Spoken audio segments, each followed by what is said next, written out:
Hello everybody and welcome back to Kobold Press.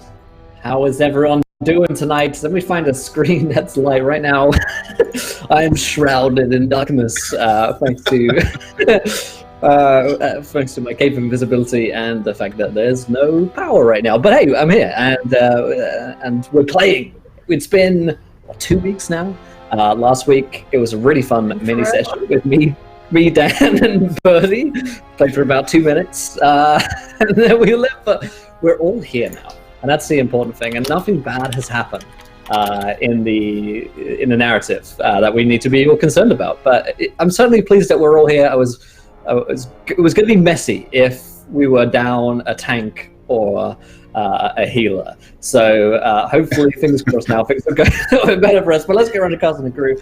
And you underestimate my ability to ignore the heal people. Well, let's go around. Dan, how are you doing today?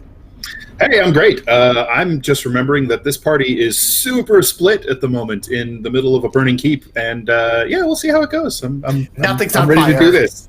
So yeah, let's play some D&D in the world of Midgard. Let's do it. Of course, I got my Cloak back with us today. Cloak, how's it going?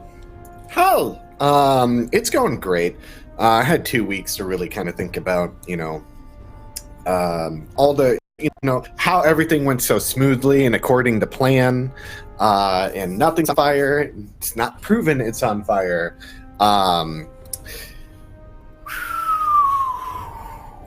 Yeah. I mean, I'm just going to jump in and say that so far it's gone pretty damn well.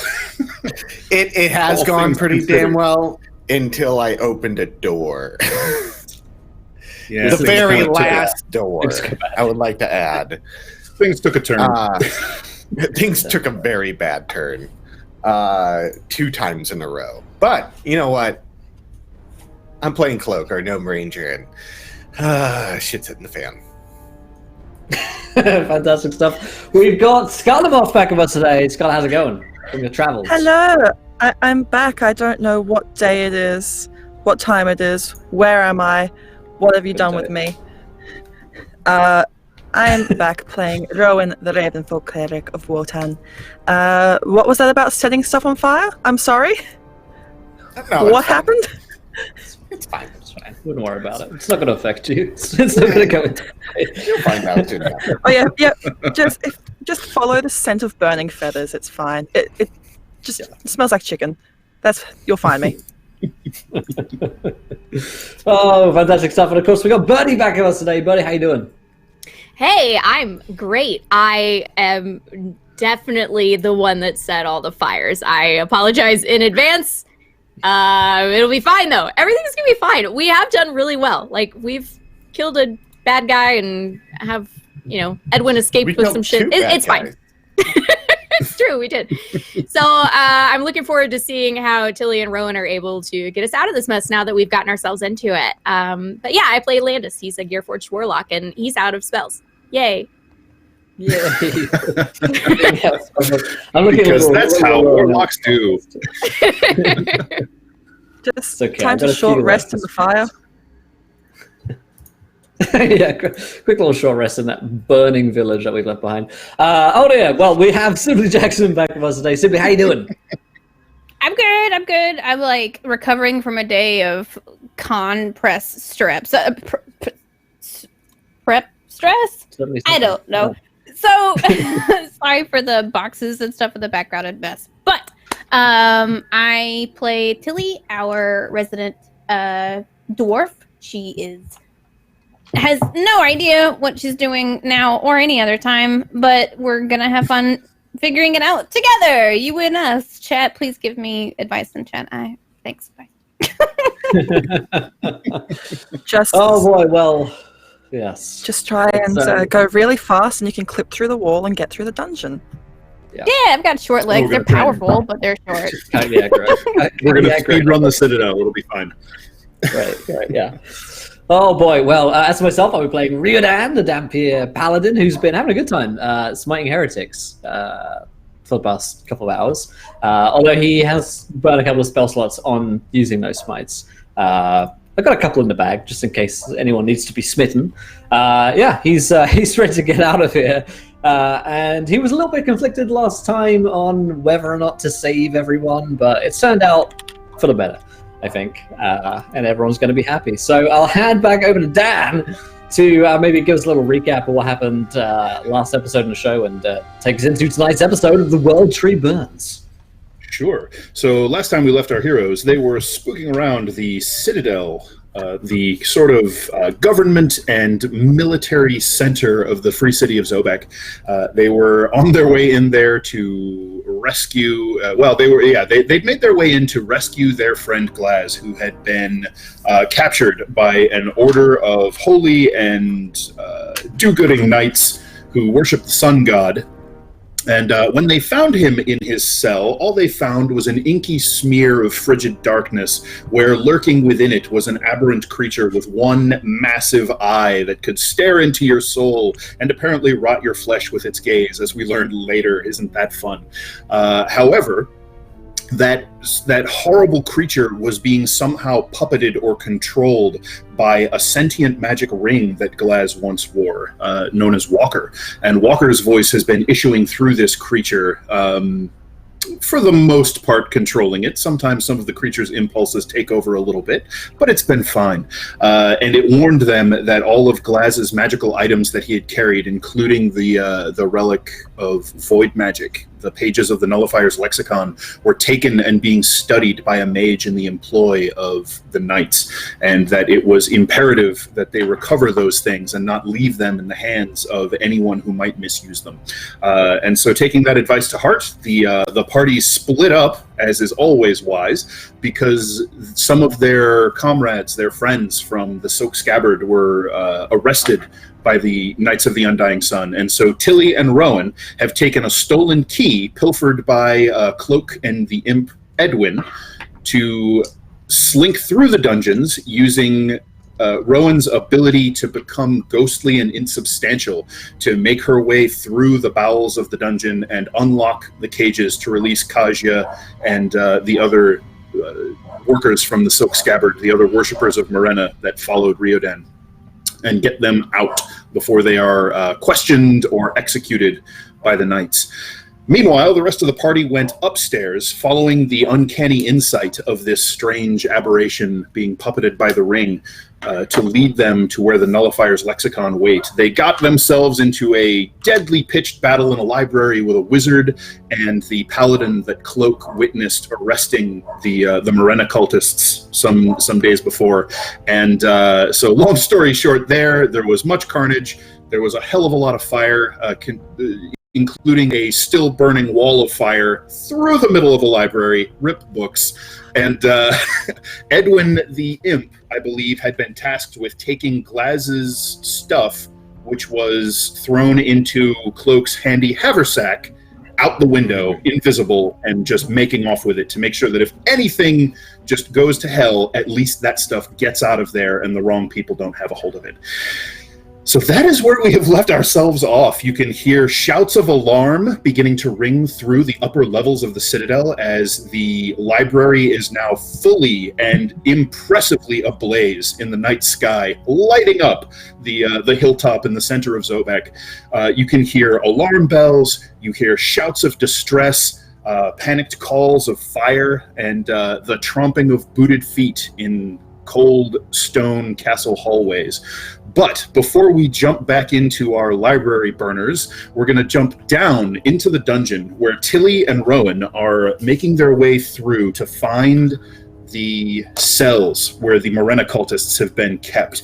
Now, you are one dungeon level up from that dank hellhole where you found Glaz's cell. This is slightly better lit, but it is also more populated. There are actually guards patrolling around this level. You, through the benefit of Cloak's magic, were able to dodge several of these patrols, and because of the invisible imp, you were able to learn some of their timing. So you have a decent idea of where they're patrolling and when, at least until if that changes or anything shakes that up. So you have you have a small window of opportunity that you can make your way to the cells where the cultists were kept, and you have directions to those cells, again, thanks to the invisible imp that tailed the patrol around and found your people. So you have an iron key, Rowan, that will let you unlock, as far as you know, any of the cells in that area. Well, I suppose we should get to work, shouldn't we? I'll try to, keep my feet light, but my Warhammer's always prepared. Prepare with your eyes first and Warhammer second. I'd prefer not to smash too many faces in, but it's all a good day's work. I'll let you have your fun.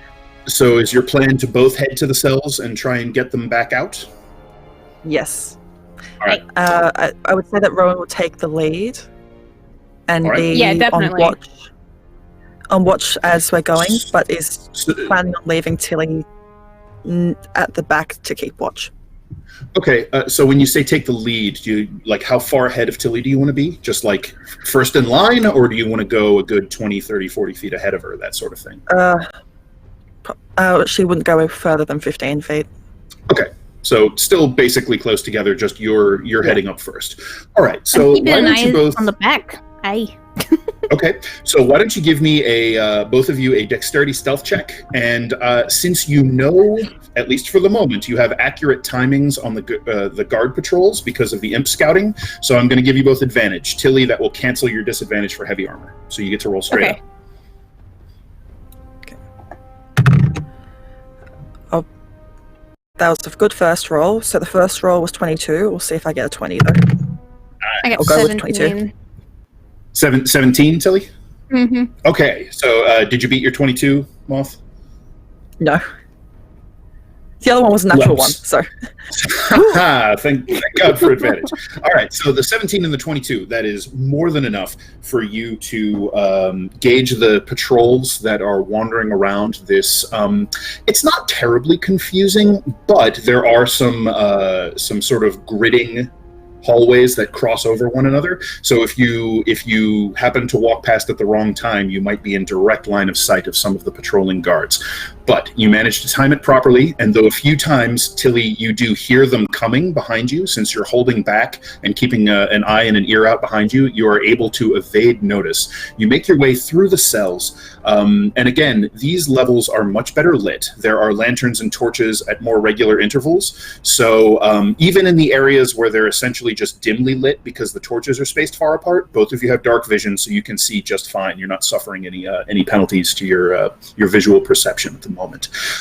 Occasionally, there are prisoners down here in this dungeon level that stir when they see or hear you, more likely, moving by, and a few of them sort of curiously come up to the bars to see what's going on, and every now and then, one or two of the bolder ones might call out to you for help.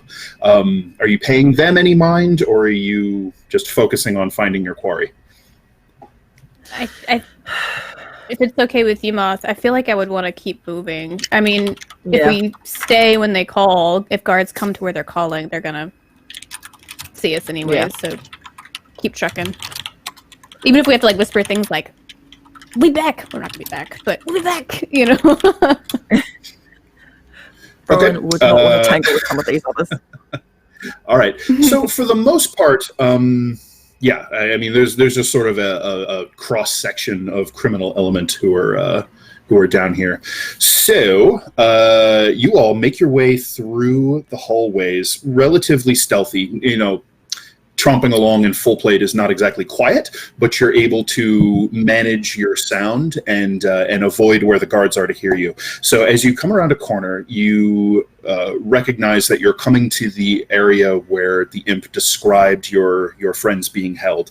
And as you come up to one of the cells, there is a torch blazing right out in front of it, just shining light right in through the barred door. And you can see a despondent-looking Kaja sort of settled back on her cot, and she has basically she has just sort of a shawl, and she has it wrapped around her, and she's kind of hugging her arms to herself, and her head is bowed, and her hair is just sort of loose and tumbled in front of her face. She doesn't even really look up when you approach. Not like you to look so unenthusiastic. So at the sound of your familiar voice, she starts with a little gasp and looks up, and her eyes are glittering, slightly wet with tears, and you can see that her face is very pale. She does not look like she's in wonderful spirits at the moment, but she smiles a little bit. Rowan, Tilly, is Riordan here? We're all here. So she gets up and runs up to the bars and kind of grabs them with her hands, and you can see that her nails are somewhat split. It looks like she's been handled just a little bit roughly. Doesn't look like she's been beaten or anything like that, but you can see that she's a little bit the worse for wear. And she smiles broadly at the two of you and says, "How did you get in here? They said that they had glass and they were looking for Riordan and the rest of you. It's not safe to be here. You have to get out." Aye, we do. And Rowan's going to start working on the locks. Okay, That's precisely where we came, because they have glass, and then we heard they had G2, so we came down here to try to help. All right, so Rowan, you pull out that iron key, you fit it into the lock, and it screeches just a little bit as you turn it, but it does indeed click, and the door clatters open. We'll need to make quick work to get you all out of here. Okay, so Kaja lets out a just sort of an explosive breath of relief and hurries her way out of that cell and kind of places her hand on your shoulder and gives it a firm squeeze of gratitude and a little bit reassuring as well. And she just sort of slips into the hallway and then gets out of the way, presses herself up against the back. The far wall, and then points to the other side, kind of to your left, and says, "The rest are in those cells down there." Just the next series of cells. So you can head over to there and look in, and you do indeed see Diran, the companion from the Silk Scabbard, Rowan, that you commandeered into feeding Riordan some bad drugs. She and several others that you recognize are in the next few cells.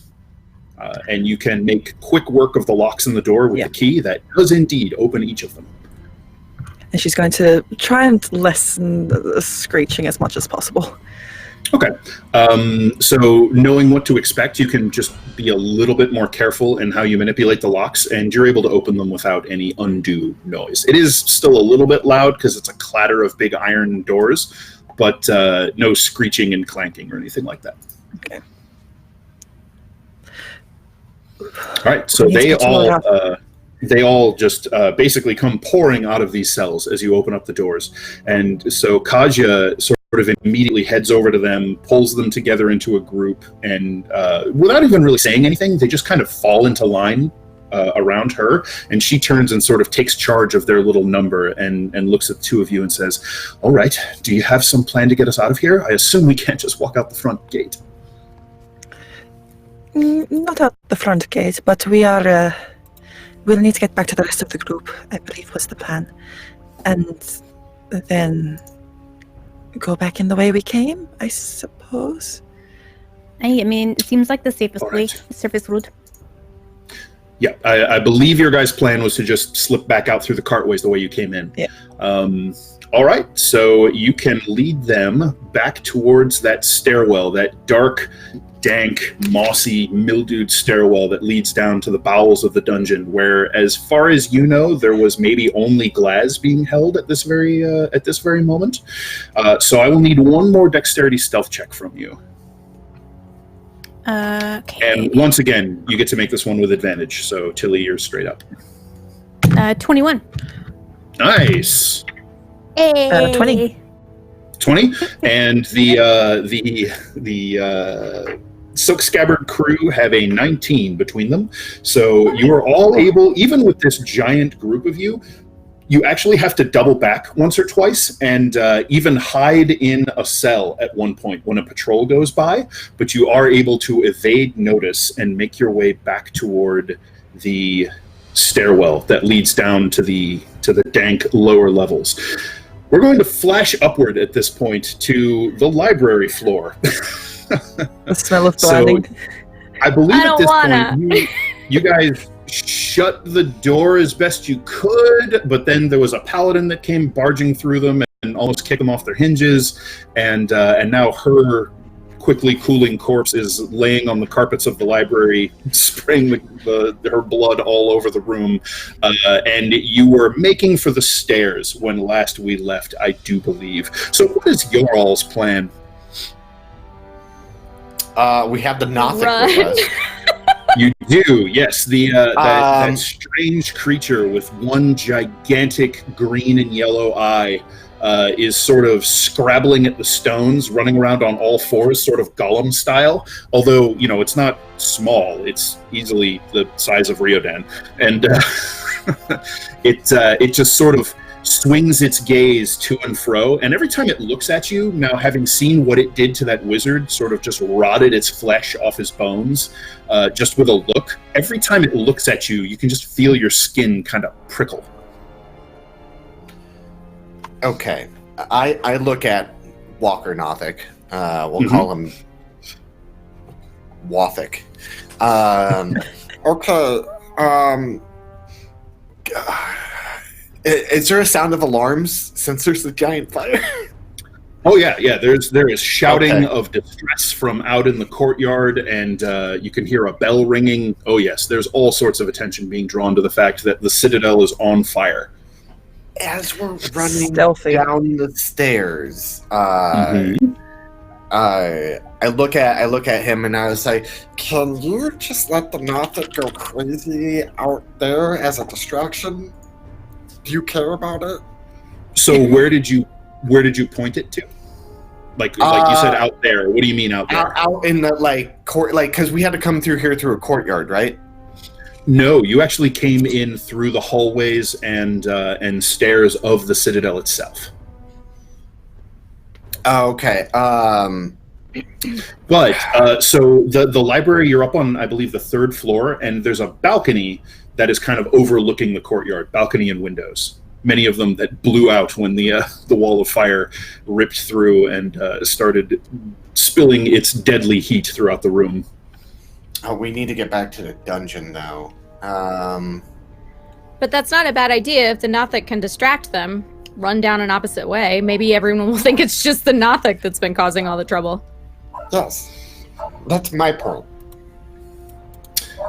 All right, so the Nothic swings its eye over at you, Cloak, and twists its head far too far to the side with that cracking of vertebra, and you hear the hollow, sort of distant, tinny voice of Walker say, "I could direct the creature anywhere you wish.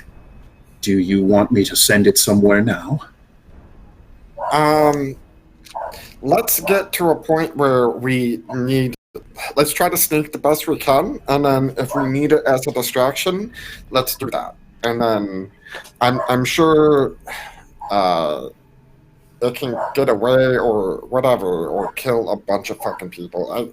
This thing's fucking creepy. Is it? Can I ask a question about the mechanics of fire? Sure. Okay. Based on what I know as a Gearforged about how castles burn down, is this the type of fire that will burn down an entire castle, or is it eventually gonna just burn out? So that's a little bit difficult to say. The castle's construction is mainly stone. Fire is also terrible for stone if it burns hot enough and long enough, but it is still held up by things like ceiling beams and wooden framing and construction. And there is generally enough where the fire can spread to other areas. Depending on how much stonework is between this particular large chamber and others, it might be okay. And then certainly it depends on the response of the people who might come to try and fight the fire, which you're quite certain are on their way as you speak. Right. So we can send him off as a distraction, but if we can get far enough away from the source of the fire, we might be able to duck into a room that'll be safe enough for an hour. And then I can help a little on the way out. I don't think we have an hour. Just saying, if we can get far enough away from it, and if they're not looking in that part, if we have a distraction. So are you all having... We might have an hour. Are you all having this conversation just kind of in the hallway of the? I assumed we were moving, but whispering quietly. All right. Yeah. All right. So is your plan right now to retrace your steps back down through the hallways and stairways that you traveled to try and make it back to the dungeons? Yeah. Yes. Unless there is can I roll a survival to see if there'd be a different way comparatively to where we've been? The problem is you don't have any sort of accurate layout of this place. You could try and make an educated guess using some of your skills. So you can make a wisdom survival check to see what you can figure out direction wise. I noted last time I did that as we were going down the halls, I was trying to throw prestidigitation down the other end of the hall every time so that they would go away from us. So you're trying to make that firecracker sound? Yeah, just distractions that are on the other side of the wall or hallway from us. Okay. 20? 20.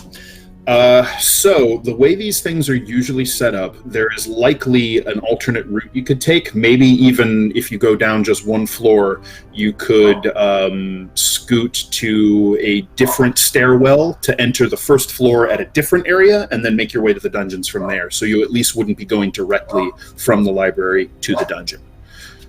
But that's, mostly just a guess. Can I, while we're moving, can I check in with Edwin? Yeah, absolutely. Brain-wise? Yes. So do you want to just, telepathically send the thought to him, ask him where he is, what he's doing, or do you actually want to break into his eyes and see what he's seeing? No, I want to ask him, did you get out? Where are you? Okay. So his thought comes floating back. Yeah, I'm out. It was easy. I just flew out the window. Things are starting to go a little nuts out here, boss. You might want to get out of there quick. Yeah, we're trying. Are the tablets safe? Did you put them somewhere? Oh yeah, sure, they're fine. Yeah, they're in the gnome's purse, so I got them. It's fine. The griffins are all riled up, boss. You might want to be careful if you're coming outside. Oh, good. I see at least 3 griffin riders in the air right now. All right, well, we'll stay under the ground then. Can you go put those somewhere that they're safe? I don't want them back in this building. Sure. You want me to just hide them somewhere randomly, or do you want me to take them back to the house? Take them back to the house. All right, it's gonna be a bit. Put them in the safe. Okay, I'll be back as soon as I can, boss. Okay, love you, bye. All right. All right, so as far as you know, Edwin is winging his way back to your home. Okay. So you all are following Cloak at this point. What's the plan, Cloak? Your mic cut out for me. At least I think it's my internet. Oh. That last part that you said about the stairway, the other stairway.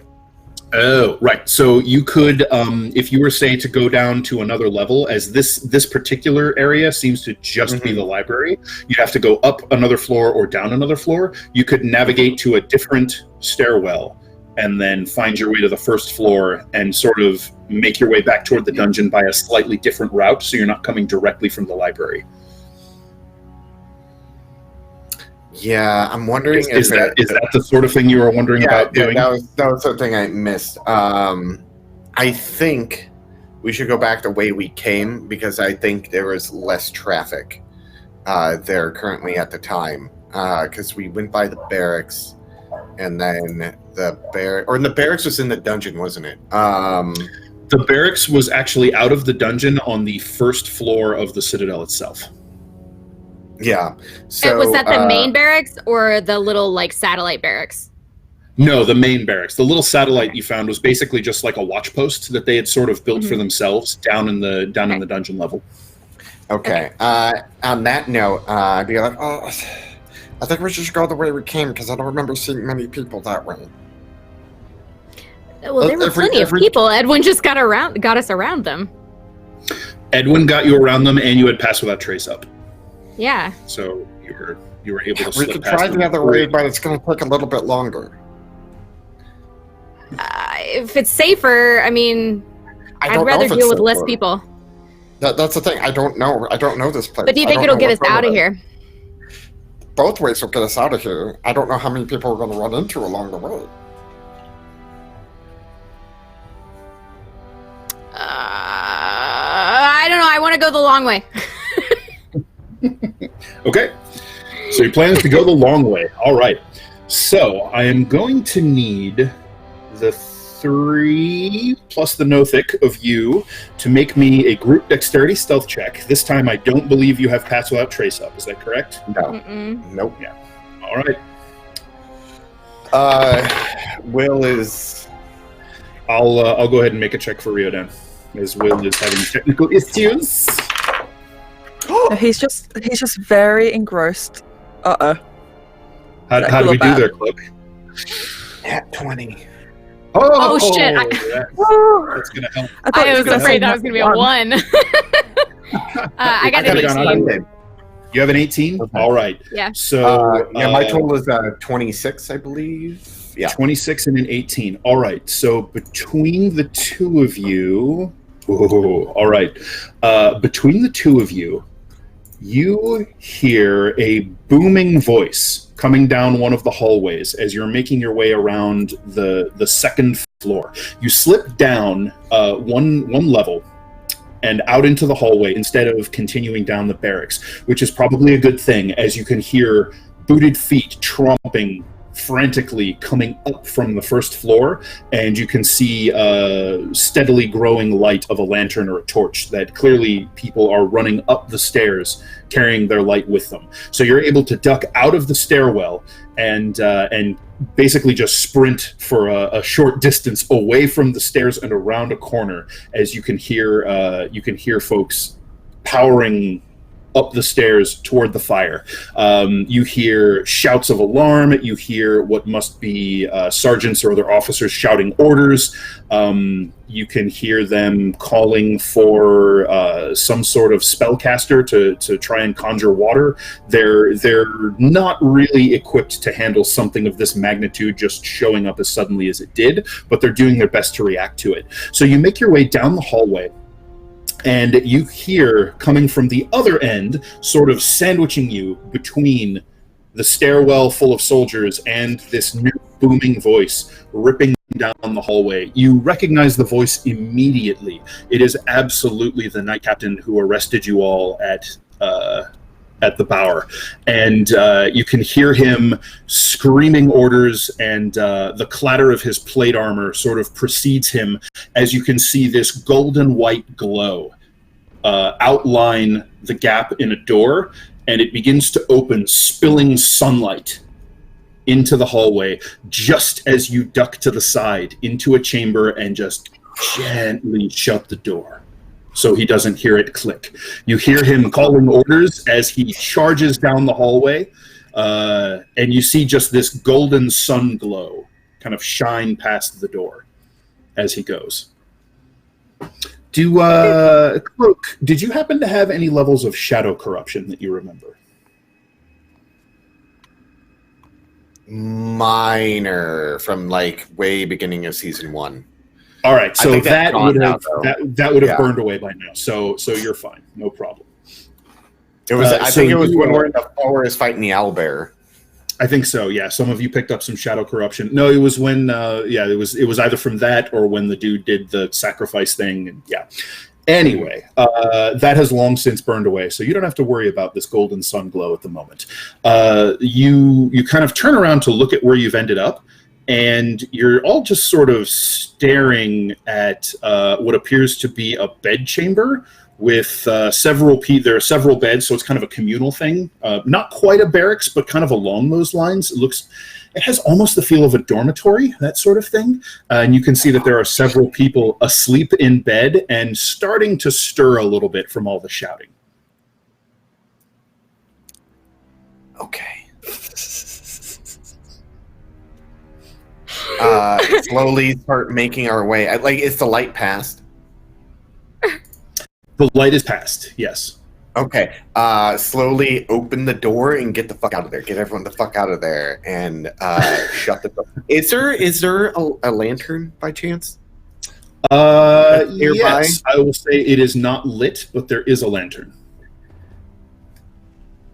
Too bad there's no fire in this entire place to light it. I don't have anything to light it. Okay, all right, I'm going to give you this one. You have a flame tongue. Oh shit.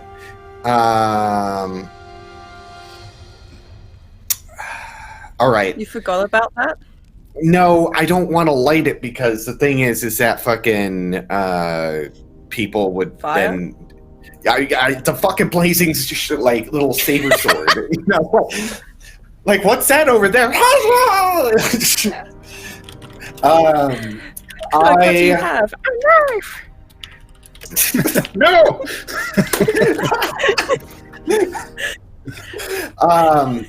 If we can get out of there quietly, let's just see if we can get out of there quietly, and then not do anything right now and call attention to us. Okay, so you're ignoring the lantern. Right now, if someone's like, "Who are you?" What my plan is I'm going to turn on my flaming sword and attack the fucking lantern and start a fire in there and run away. Wonderful. Okay, so you, as I said, the people in the bed are just sort of starting to stir. So you hear like a sleepy mumble coming from one of them, and like feet starting to kick covers as somebody's just rousing from deep sleep. So if you wish to slip out, you think you can manage it. Although the Nothic is kind of slunk low with its limbs splayed out to the sides, so it's able to crawl on all fours while almost belly scraping the stone, but without any significant loss of mobility. It's very disturbing to watch, and it's kind of creeped 3 claw steps toward one of the sleepers in the bed as you're starting to make your way out. Does it wear clothes? What kind of creature is it? No, it doesn't. Okay. I'm not thinking like a nice suit. It's a good day. I don't know if it has like some like torn up pants on or something. No. I want. Can I? Although I will say, so it is not wearing any clothing, but it does have a little bit of the Ken doll school of anatomy. So nice. Well, I was just gonna see am I close enough to just, as it's kind of like scooting away, grab it by the ankle and just kind of. You could grab it by the ankle. You could grab it by one of those little bony protrusions sticking out of its shoulder blades. Sure. The ankle is fine. You're just gonna tug on it, like kind of hoping to snap Walker back into it and be like, "Come here," but sure. I don't want to say anything. You just kind of grab it and pull. Yeah, here's what it looks like for anyone who might need a little refresher. Yeah, there it is. Hi, buddy. No, thanks. It's already burned into my retina. Thanks, I hate it. All right, okay. I'm a Nothic girl in a Nothic world. So as Cloak opens the door again, and you can hear the last clatter of armor and boots going around the corner toward the stairs, and you can still see that sunlight just sort of pouring down into the far edge of the hallway. You see Cloak, Riodan, and then they slip out into the hallway, and you're able to grab a hold of the Nothic and give it a good shove, and it sort of shudders and looks back at you, and its pupil constricts down to this tiny little pinpoint, and another blorp of that rubber cement consistency drool spills over its lower lip, and it sort of follows along after you. Oh, that's my favorite part. So as soon as we get out of the door into the hallway, when we slip out the door, I want to prestidigitationize a puff of a smell, like a smell in the room, and I want it to smell like a fart, because then hopefully they will all think that someone just farted really loud, and that's what woke them up, and then they're just like, "Ew, who did it?" And they're distracted for a minute while we get a little further down the hallway. And that's what all the alarm bells are. Yeah. Okay. Sure. Well, maybe, but just an extra couple seconds. Anything will help. Sure. Go ahead and make me a charisma deception check with disadvantage. Okay. With disadvantage. Where is it? Okay. Oh, I got a nat 20, but then a 14 plus 7, which is 21. That's still really good. Okay. Yeah. So you set off your little magical stink bomb and then pull the door closed behind you and scurry away into the hall. As you're making your way past, you can hear more shouts being taken up from outside, but you're able to slip past the immediate danger. And Cloak, you're able to lead your crew to another stairway that leads both up and down. Okay, we did or did not grab the lantern? Did not. As my knowledge, because no one was in the process of actively calling you out. If are there torches or lanterns on the walls? Yes. I want to grab one and douse it. I want to douse it. Sure. So do you want to torch or a lantern? Oh, let's say a lantern. Okay, so you grab a lantern, you snap your fingers, you whisper a little incantation, and the flame inside snuffs. You head to the stairs where Cloak is making a decision on which way to go. We have to go down first, right? If I remember correctly. Yes. If you want to start making your way toward the dungeon levels, you have to go down. Yeah, so start making our way downtown. Can I roll perception to see if I hear people down that way, down the stairs? Okay, so you're listening down the stairs to see if there's anybody waiting for you down there? Yeah. Yeah, sure. Yeah, go ahead and make a wisdom perception check. 9. 9. Sounds clear. Okay. Let's go. And then... All right, so I would like all of you to once again make me a group dexterity stealth check as you make your way down the stairs and across the first floor towards the barracks and the dungeon stairs. All right. I got 19. Pretty good. 17. 17, also good. Riodan and the Nothic are once again the weak links. However, the two of you are stealthy enough to cover for their clattering armor and the apparently the trail of goo that's being left. Stronger instincts that this strange body Walker is finger puppeting is trying to exert, and it every now and then sort of mutters to itself in its own strange voice, not Walker's. So you're able to make your way across what looks like a darkened mess hall that has been cleared away for the evening. It looks like people are mostly interested in what's going on in the other side of the keep at the moment and out in the courtyard. So you're able to circumvent a hallway with some guards in it by slipping through the dining room, and you make your way past the kitchens where it looks like a few servants are spending some last minute cleaning up, and they're kind of staring out towards one of the windows that they have opened, craning up, trying to see what all's going on out there. You're able to slip past them, back out into the hall on the other side of the guards, and now you're approaching the barracks. When you peek your way out into the hallway here, you can see that there is a small contingent of City Watch that are standing in the middle of the hallway. And they are directly between you and the archway with the stairs leading down that you're trying to get to. Cloak, this might be a good time to send Walker on a mission. Nothic, I choose you. I'm not sure how much longer he's gonna be Walker. Walker, just get him to lead them away from that, and then let loose and let him eat people. I don't know what the fuck he does. So, you wish me to turn this creature loose in the Citadel and have it murder anyone it comes across? Yeah. Distract. Distract is Very the well. right word. Murder's fine too. It just, as soon as you say yes, anyone? it nods, and Not the anyone. pupil dilates pretty wide until it's almost completely black with this little yellow and green ring around the outside of it, and it nods once, and Walker's voice just says, "Very well." And the creature turns and darts with this lunge, sort of like a licker from Resident Evil, if you've played or seen one of those. It scuttles along the door frame. It lets out this sort of hoarse, gasping cry. You hear shouts and starts of near panic from the guards, and one of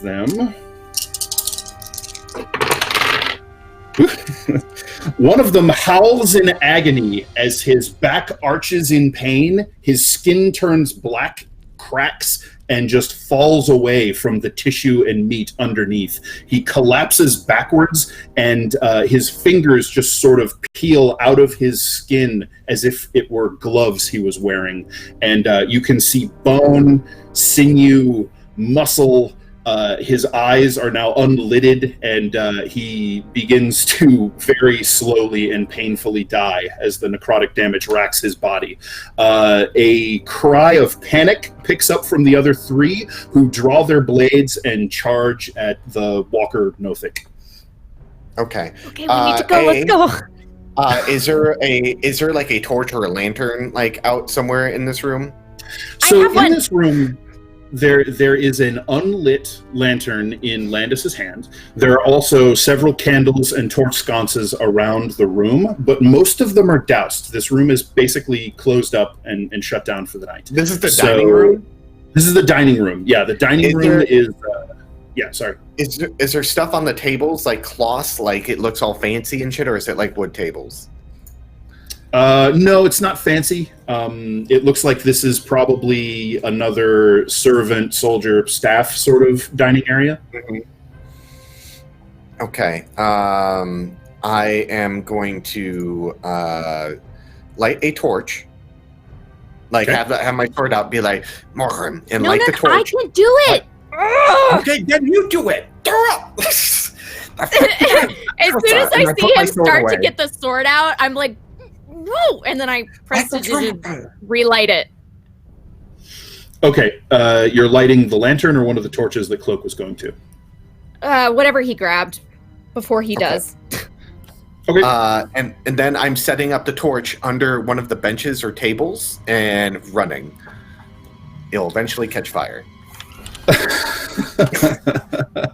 Okay, so you've lit the torch using prestidigitation. You snap your fingers. You hear a little click of the gears in your hand as the magic is channeled through you. It bursts into light, and you set it underneath the kind of stout wooden table, waiting for that to catch fire. And if there's any carpets nearby, is there a carpet in here? There's no carpet in here, but there are definitely some wall hangings. The more fires you set, the more obvious it is that it's not the Nothic. Can we please go? We're going. All right, so speaking of the Nothic, so as I was getting as I was figuring out what your plan was with this torch, so the Nothic, after rotting this poor soldier to death, turns around, looks back at you, and offers you a strangely calm, just like everything's fine sort of smile, and then darts out into the hallway and down away from the soldiers. So you hear the three of them bellow and charge after the Nothic. And I'm gonna make a little. Whoop. All right. They don't notice you, as their attention is wholly fixed on the hideous creature that just horribly slew their friend, and they chase it down the hallway. Okay. Booking it. Let's go. I'm going to make a quick note of that development. Just a moment. No, that's never good. Don't. We just released a Nothic on the castle. With orders to kill everyone it can. You released it with orders to kill. I said just cause a distraction. Cloak don't give a fuck about these people. But do you give a fuck about all the people who we just rescued from the Silk Scabbard? They'll be fine. They're downstairs. You All right. underestimate When you hear the and DM fuck it just up. say, "Okay," and you're like, All right. There's So more than you're enough able, guards to keep that thing distracted. Okay. you're able to slip your way out into the hallway and quickly dart past the open door of the barracks into the stairwell leading down to the dungeons. But yes, note that the door to the barracks is in fact open. Okay. Okay. So quick flash down to Tilly and Rowan. So the plan was to bring everyone out through the way you came in. Are you waiting down in the deepest dungeon level where there are no guard patrols, and now that Glaz is gone, as far as you can tell, there are no prisoners down here. Are you just sort of waiting down there, or are you trying to make your way all the way out? I think we'd be trying to make our way all the way out. "Can I ask a quick question? Absolutely. Is this? I know we were underground cartways, but is this lowest level dungeon underground?" Yes. This lowest level dungeon is in fact underground. It's sort of a sub-basement kind of level of the Citadel. Okay. And you know that there are deeper levels still that look like they were once crypts, or maybe like undercroft of temples or chapels, that sort of thing. And those will eventually lead you back into the cartways paths you took to get in here.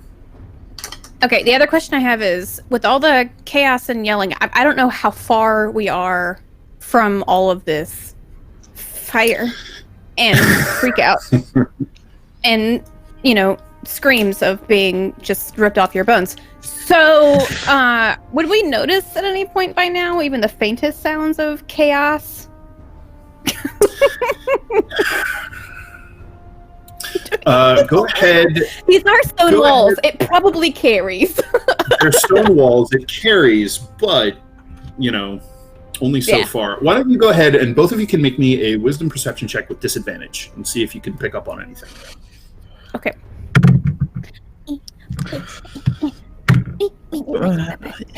Miss my rolling song. Meep. 14 for me. 14? Okay. Mm-hmm. How'd you do, Rowan? I'm trying to... They didn't mark on the dice whether it's a 9 or a 6. So... Interesting. What's on the opposite face? What's on the opposite face? Opposite... 15? Okay, so that is a 6. Okay. Then it's still a 13. Okay. I'll say for a moment, just for a moment, and it's funny, it doesn't come from up the stairs or toward the upper levels of the dungeon. It actually comes from one of these old, abandoned, mildew-smelling cells that you're moving past. You hear, for a second, what sounded like a bell tolling. Is that... The Citadel Is that an We need to alarm get bell? out. I think So we you- need to get out is- of here. Yeah. I would like to, as soon as we find some sort of raise our hair on the neck trigger, knowing cloak, would like to summon Baldwin and just make him fly as fast as possible through to notify them that we're going down the back same way we came in, but we do have the party, if that's okay. Okay, so you touch your shield, and the silver raven appears. It kind of peels itself off of the emblem and fills into full 3D existence in front of you. And you send the message to Cloak, which is basically somewhere up in the Citadel, that you guys are fleeing the way you came. Yeah, Right? and I want to clarify to him to be sure to window out and back in. Don't go main stairwells. Don't go main hallways, if possible. Well, not to Cloak, to Baldwin, essentially. To Baldwin. Okay, sure. Yeah. All right. Okay, so he sort of looks at you, nods once, takes wing, and flies back up the hallway and up the stairs. All right, let's go ahead and make our way. He should make it. All right. So, how are you progressing through these hallways? What order are you taking? Do you want to go? Do you want to take up the front or the rear? I imagine I'm still on the rear of the party if you're the lightest foot in the front. So Yeah, I'll go front so I can keep an eye out. But I imagine we should go probably some of the darkest ways, because if there is a light that we can see, that means somebody is late down the hallways, if you know what I mean. that is wise. If I see anybody or anyone that raises the alarm, I'll give you a signal to crack some skulls. Nice. I don't like that the bells are tolling. Something's gone wrong. I mean, it is All cool. right. You never know. I'm sure we got some money out of it, though. Right? So, all right. So let's see. You are all right. So you're making your way out. Tilly's taking up the rear to make sure you don't get attacked from behind. And so, Rowan, are you leading the way back through the tunnels, trying to get through the undercroft into the cartways, with the refugees kind of sandwiched in between you? Okay. Yes. All right. So you make your way through that horrible, just sort of stench-riddled, dark, essentially at this point not even lit at all, deepest levels of the dungeon, and you find that old rusted shut gate that you had to basically bust your way through because it was non-functional to get up here in the first place, and you slip back down into those old burial crypts, essentially. You remember that down one way led to an area where there were these, I believe it was reported by Edwin or someone scouted ahead that there were these constructed soldiers of black iron with sort of clattering clockwork and gearwork inside them, along with kind of this glow of heat from a little furnace or sort of internal forge they carried around with them. That is probably not the way you want to go, and you want to steer away from them and towards the hallways that you remembered coming through on the way in here. Yeah. So why don't you go ahead and give me another dexterity stealth check to see how well you can move unnoticed through these tunnels. Both and with this, or with advantage, or what? No advantage this time. Okay. Ooh. At 10. 10. All right. A 17. 17 is good. 10 is good-ish. 10's not great. 10's not super great. It's not bad though. Okay. All right. Could be worse. So the prisoners that you're freeing are basically staying deathly quiet for their lives. So you make your way down through the crypts, and as you're heading down the hallway, you think you hear a metallic clatter from somewhere behind you, but you don't hear anything after that.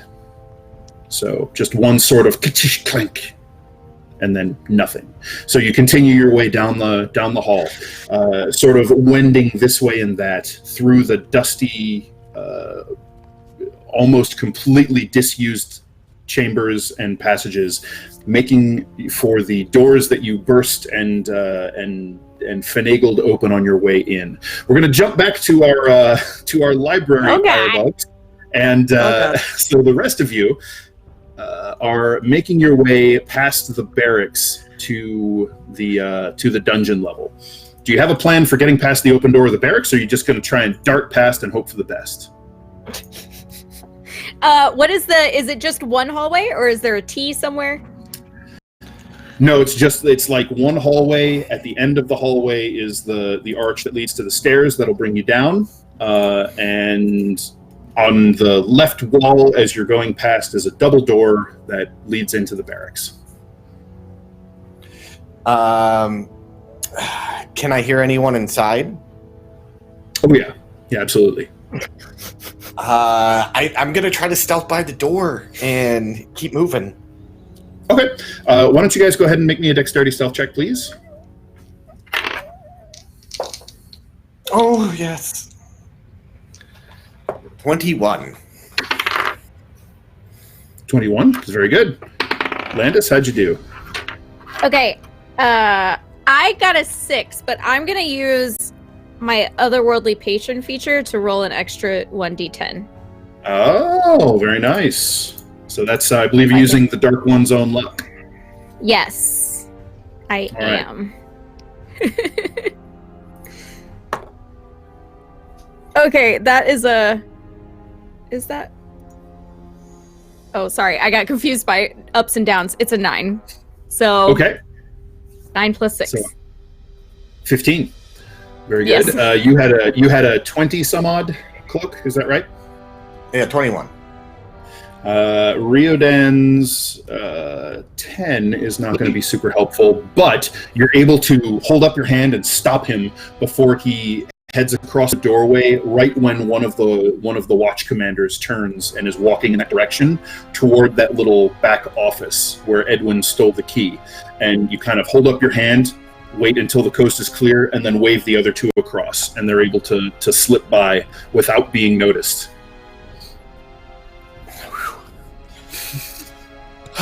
Can we please go downstairs? All right. You make your way down through the dungeons, and I'm going to need you to make me one less dexterity stealth check. This one with advantage because you know the guard timing to try and make it back to the lower dungeons. All right.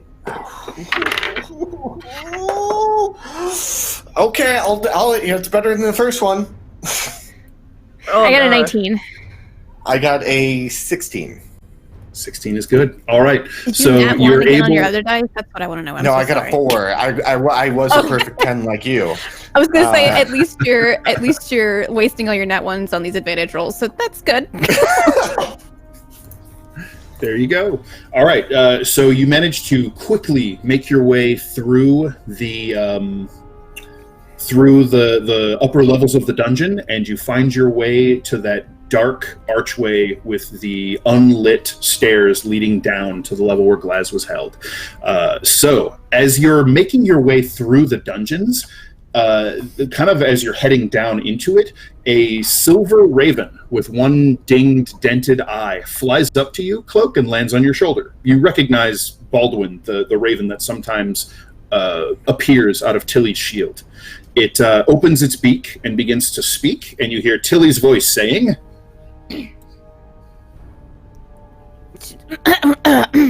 We're down in the hole. We're down in the lower dungeon, going out previous way. Have party complete. Wide bell toll.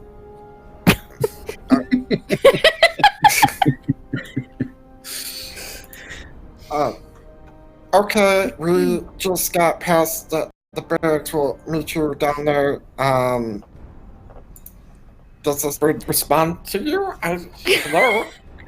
Okay, gotta go bye! And then I just push Cloak. That's how the message ends. Okay, number one biggest regret in this whole show is not asking for whom the bell tolls, but whatever, I'm done. All right. So you managed to, after that strange interlude with the update from Tilly, you managed to make your way past evading the guard patrols, and you hear a few of them every now and then. They seem mostly unaware of what's going on in the levels up above. A few of them mention, "Hey, I heard some commotion going on up there. Should we check and see what it is?" And the other one just kind of says, "Nah, they'll let us know if it's anything we need to worry about." So it seems like the guards who are down here on the first floor of the dungeon are not exactly the cream of the crop. So you make your way down into the depths, where we're once again going to flash to our escapees down in the basements. You make your way through that heavily barred door, if you remember. That's the one that Cloak teleported through to open from the other side, so you could unlock it and get through. Everything in here is very dusty. Your own tromping boots and feet have stirred up a lot of that long, dormant dust, and it's kind of irritating your nose and stinging your eyes every now and then. And you hear the refugees with you are starting to get a little bit more excited as they begin to feel like freedom is within their grasp. And Rowan, you take them through the last chamber, and you can see up ahead the broken through masonry that will lead you out into the cartways proper.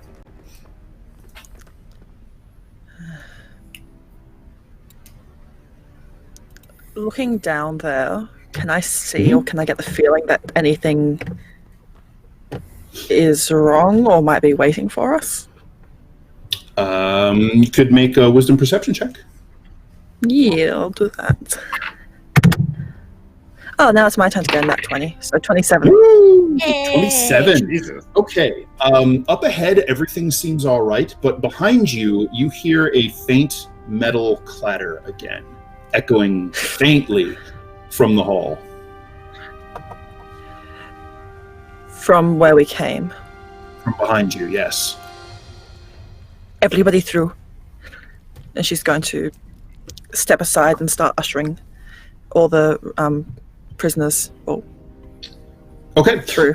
So Kaja leads them all forward past you and starts basically just waving them one by one through. It looks like she's going to be the last of her people through the broken doorway. And so she looks at you and says, and this will just take us to safety, or? Wait further along. We're in the cartways. There is something coming. All right. And so she basically squeezes your arm one last time and then turns to follow her people out. So you're planning to wait here? Or are you going further on? I think we should wait for them. I told them we were going to be down here. I don't want them to run into any trouble.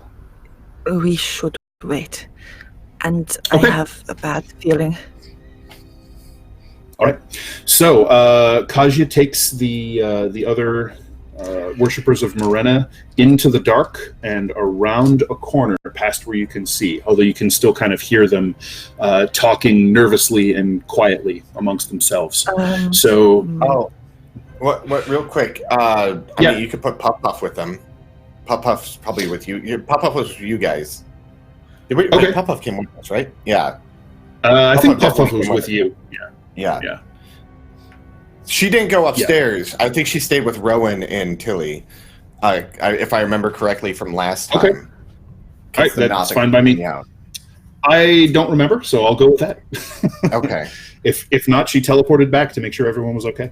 All right, so Puff Puff is with you.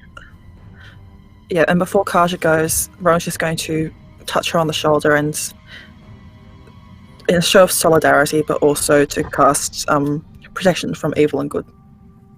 Okay. All right. So there's you reach out your prayer to Wotan, and you feel this sort of shimmer as it settles over her, and you just get that feeling that you're being watched, but it's not an oppressive or disturbing sort of way. It's in a reassuring kind of like someone is watching over this your blessing here. And she smiles at you and nods and turns and heads through the doorway. As she does, Tilly, you are keeping watch out behind you? Sure. Like right at the door with shield drawn ready. Okay, so in the next chamber, a figure steps through the door into the adjoining chamber. It's completely dark out there, and it looks like it was taking some pains not to be seen, so it managed to get that close. So it's probably 15 feet away from you at this point, across this slightly wider chamber. It looks to be heavily armored, and that accounts for the metallic clanking that you hear.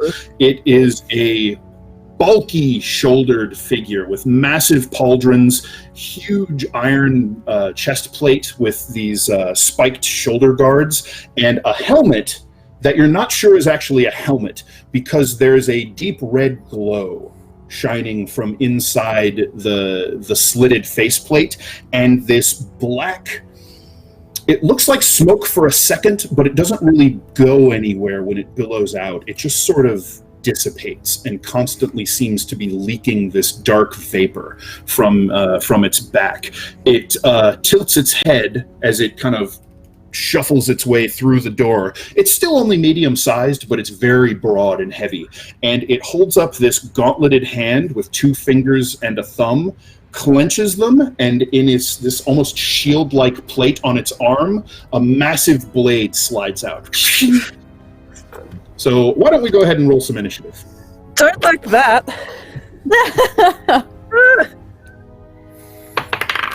No. That's what I was afraid of. This could have been better. Hey! Sorry, 22. Hey, Nat 20, nice. 22. Nice. 12. So Tilly's on 22. Rowan's on 12. And this thing's on 9. All right, Tilly, you're first. Okay, Tilly is, obviously aggression drawn and everything.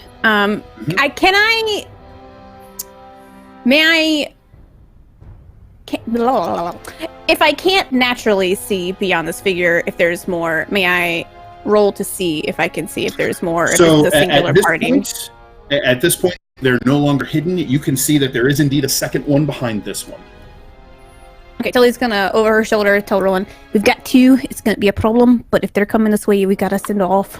So, and she's just gonna stand ground to essentially, hopefully, get advantage on shield wall. Okay. So you're basically just setting yourself in the doorway on your side of the chamber that the thing is moved into, right? Yeah, guarding, because Rowan would be behind me at this point, so just trying to essentially set up guard at that door. Okay. All right. So do you want to, are you taking an action, or do you want to ready an action or anything like that? I guess readying would be dodge, essentially. I'm sorry, I'm still in here. That's okay. If you want to just go on full defense, you can take the dodge action right now. Or Yeah, you could exactly. you could ready an attack for when something moves into range to smack it if you want. Yeah, well, I think I'd rather stick with dodge right now, because if there's going to be 2, if I get 2 right at me, I'd rather have the defensive advantage. Sure, no problem. All right, so that means anything that you can see will have disadvantage on attack rolls against you, and you'll have advantage on dexterity saving throws, because you're braced for the pain. Rowan, you're going to be next. Okay. So there's 2 of them.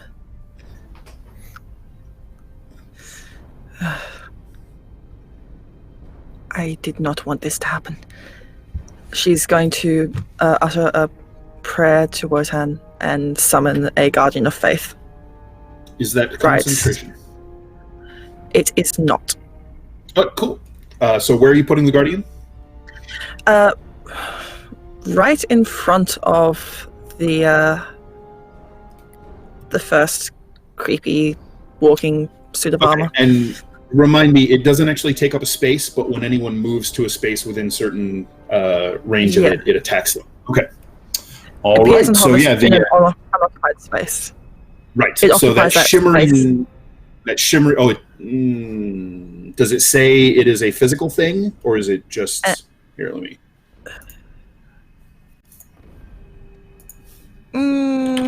It's spectral. Yeah. So it's insubstantial. Okay. All right, so the sort of shimmering head, shoulders, and upper torso outline of a spear-wielding Valkyrie appears in front of this smoky, infernal contraption in front of you. And so it's going to go ahead and move, so feel free to make this Guardian of Faith thing happen. Oh, yeah. Yes. I believe it has to make a dexterity saving throw, is that right? Yes, it has to be a 15. Okay. It will not. So go ahead and give me the full effect of the Guardian. It will take 20 radiant damage. Okay.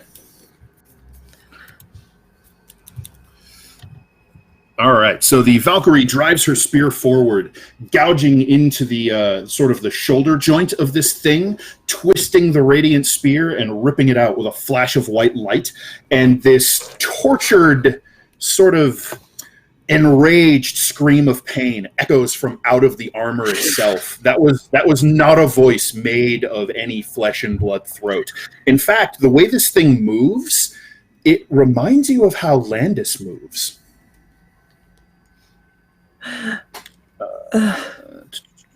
Rowan's going to look down the hallway behind her. Can she still see any of the stragglers or Kaja?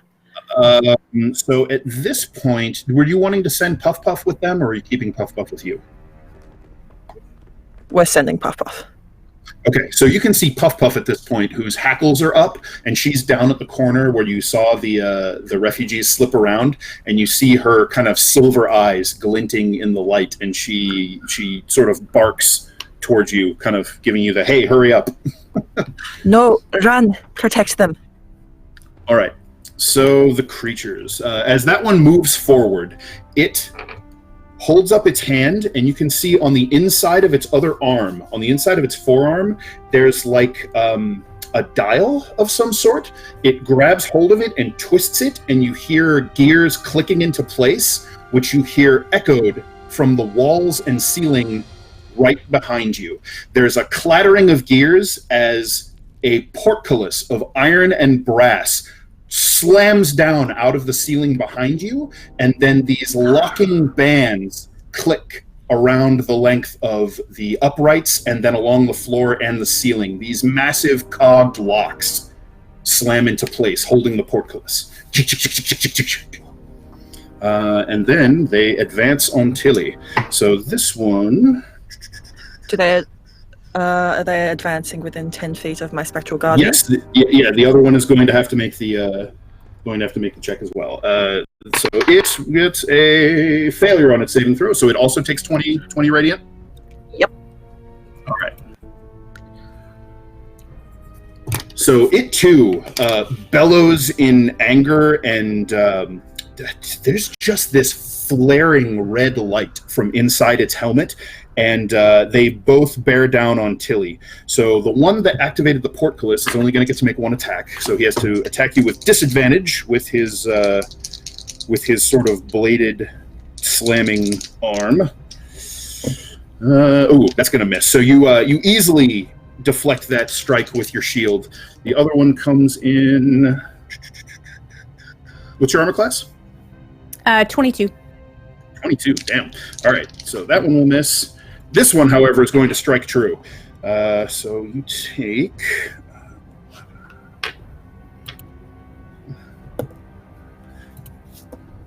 So you're going to take 15 points of damage, 11 slashing, plus 4 necrotic. Tilly's definitely going to cry out a bit on that one. All right. It's a little tough spot right there. Ugh. Okay. So top of the order, Tilly, that's you. All right, Tilly's doing her old fashionable fashion as always, and swinging twice with her hammer and once with her shield. All right. Let's see this. She might be. Sorry, I'm an idiot. Okay. It's been so long since I've been in combat, I haven't even saved my commands anymore. Cause I'm doing great. All right. Boop. And McLaughlin, you're in there with me, so make sure I've got this right.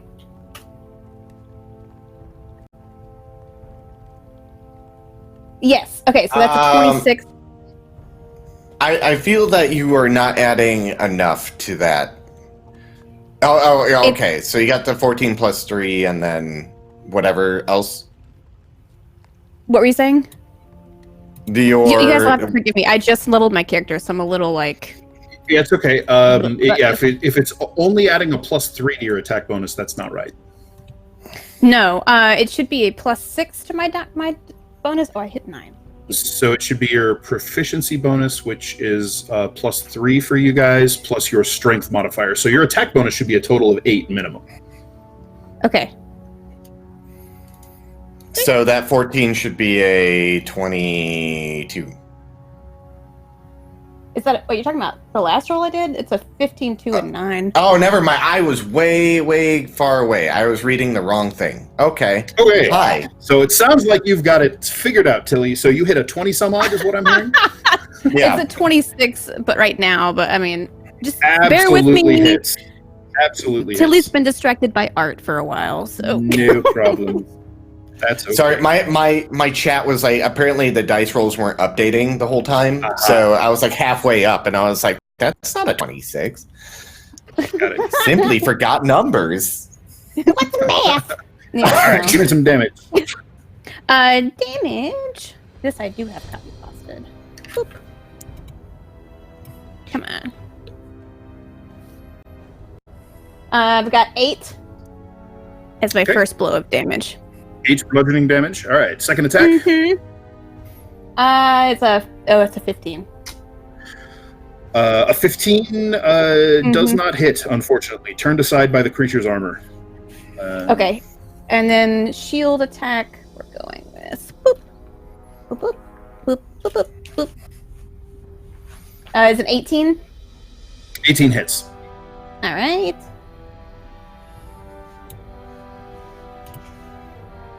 And that's a 7 damage. Not 1 though. 7 damage. All right. All right. Getting it out of the way of something. I don't know. A punishing hammer blow followed up by a shield punch to its face. And you can see that there are definitely strange inscriptions on this thing's armor and form, and you can hear gears and mechanical mechanisms inside its armor that must make up its body whirring and clattering. Very much in the same vein as how Landis sounds when he moves about, with that soft clicking in place of any other sounds a living body would make.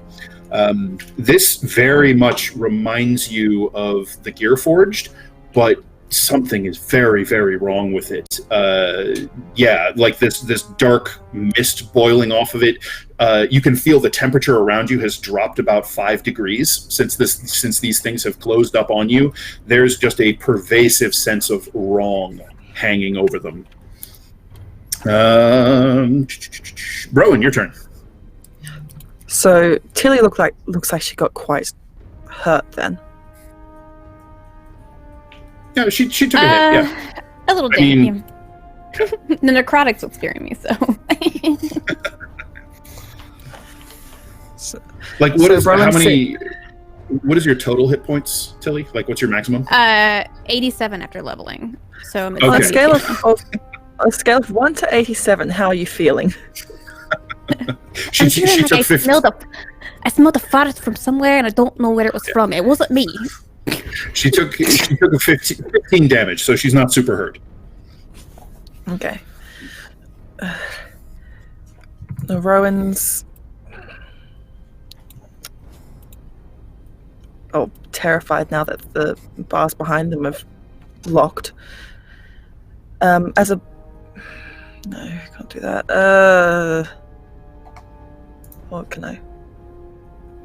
Sorry, moth.exe has stopped working. It's all right.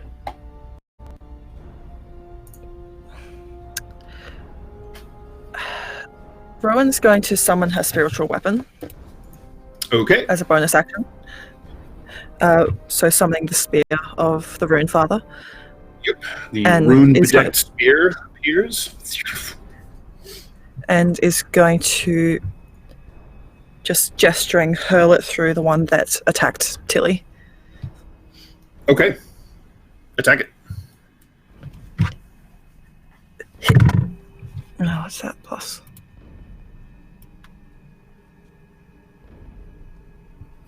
Sorry, I lost my spells. Sorry. There we go. Should be your spell attack modifier. Oh yeah, okay. That will be a 19 to hit then. 19 hits. Give me some damage. Of the force variety, I believe. Yes, and I'm also casting that at 3rd level. Okay, so boost the damage. So that will be 3d8. 3, 4, 8 plus 4. So 12 total? Yes. All right. The spear drives into the dent created by the rim of Tilly's shield and shears away a little bit of the armor that would be protecting a creature's neck, but it's hard to tell with this thing. And a gout of that black mist sort of sprays out. So the creatures. I'm using my action now as well. Oh, yeah. You have an action still. Yeah. Go ahead. And so after she's shorn away that part of the neck, she just uses her other hand, not controlling the spear, to wordlessly, well, not wordlessly, but just very quietly cast a word of radiance. All right. What does that require a saving throw? Con save, please. And is that the one that creates a little burst of radiant energy around you, or? Yes. Each creature of my choice, so I'm going to target both of them. Oh, of your choice. Okay, so you can choose to avoid Tilly. No problem. Yep. So it needs to make a Constitution saving throw, you said? Mm-hmm. That's going to be an 18. That one will save. Okay. And what about so the other one? I assume that's nothing. Let's see. How big is the radius?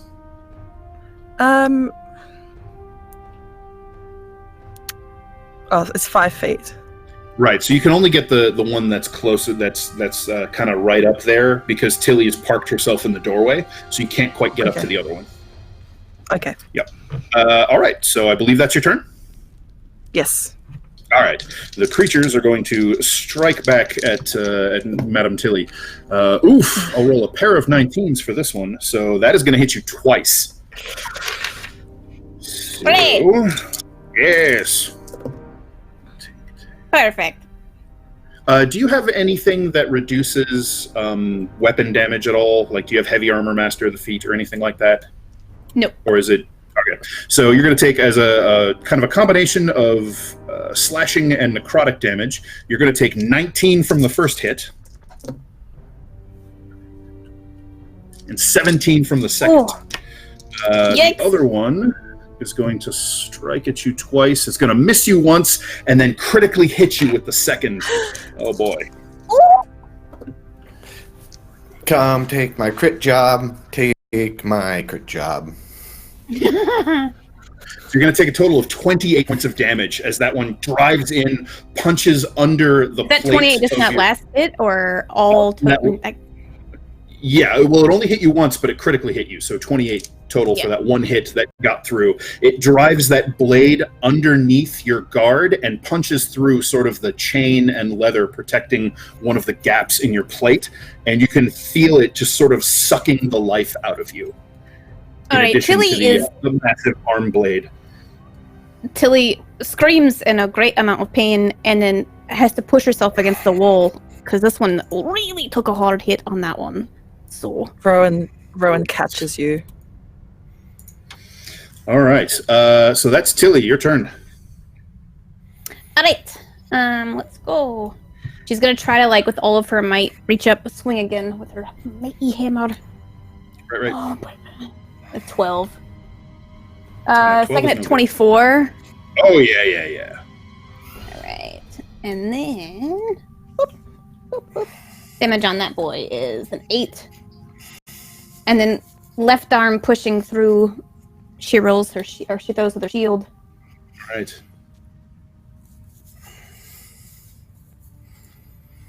It's a nat 1 and a 10. Oh no! All right, so you manage time off. Is all I'm saying. you crush in, crumple part of its hip with your hammer blow, and try to drive the rim of your shield down on its arm, but sort of locks your shield with its blade and shoves you back. Rowan. Okay.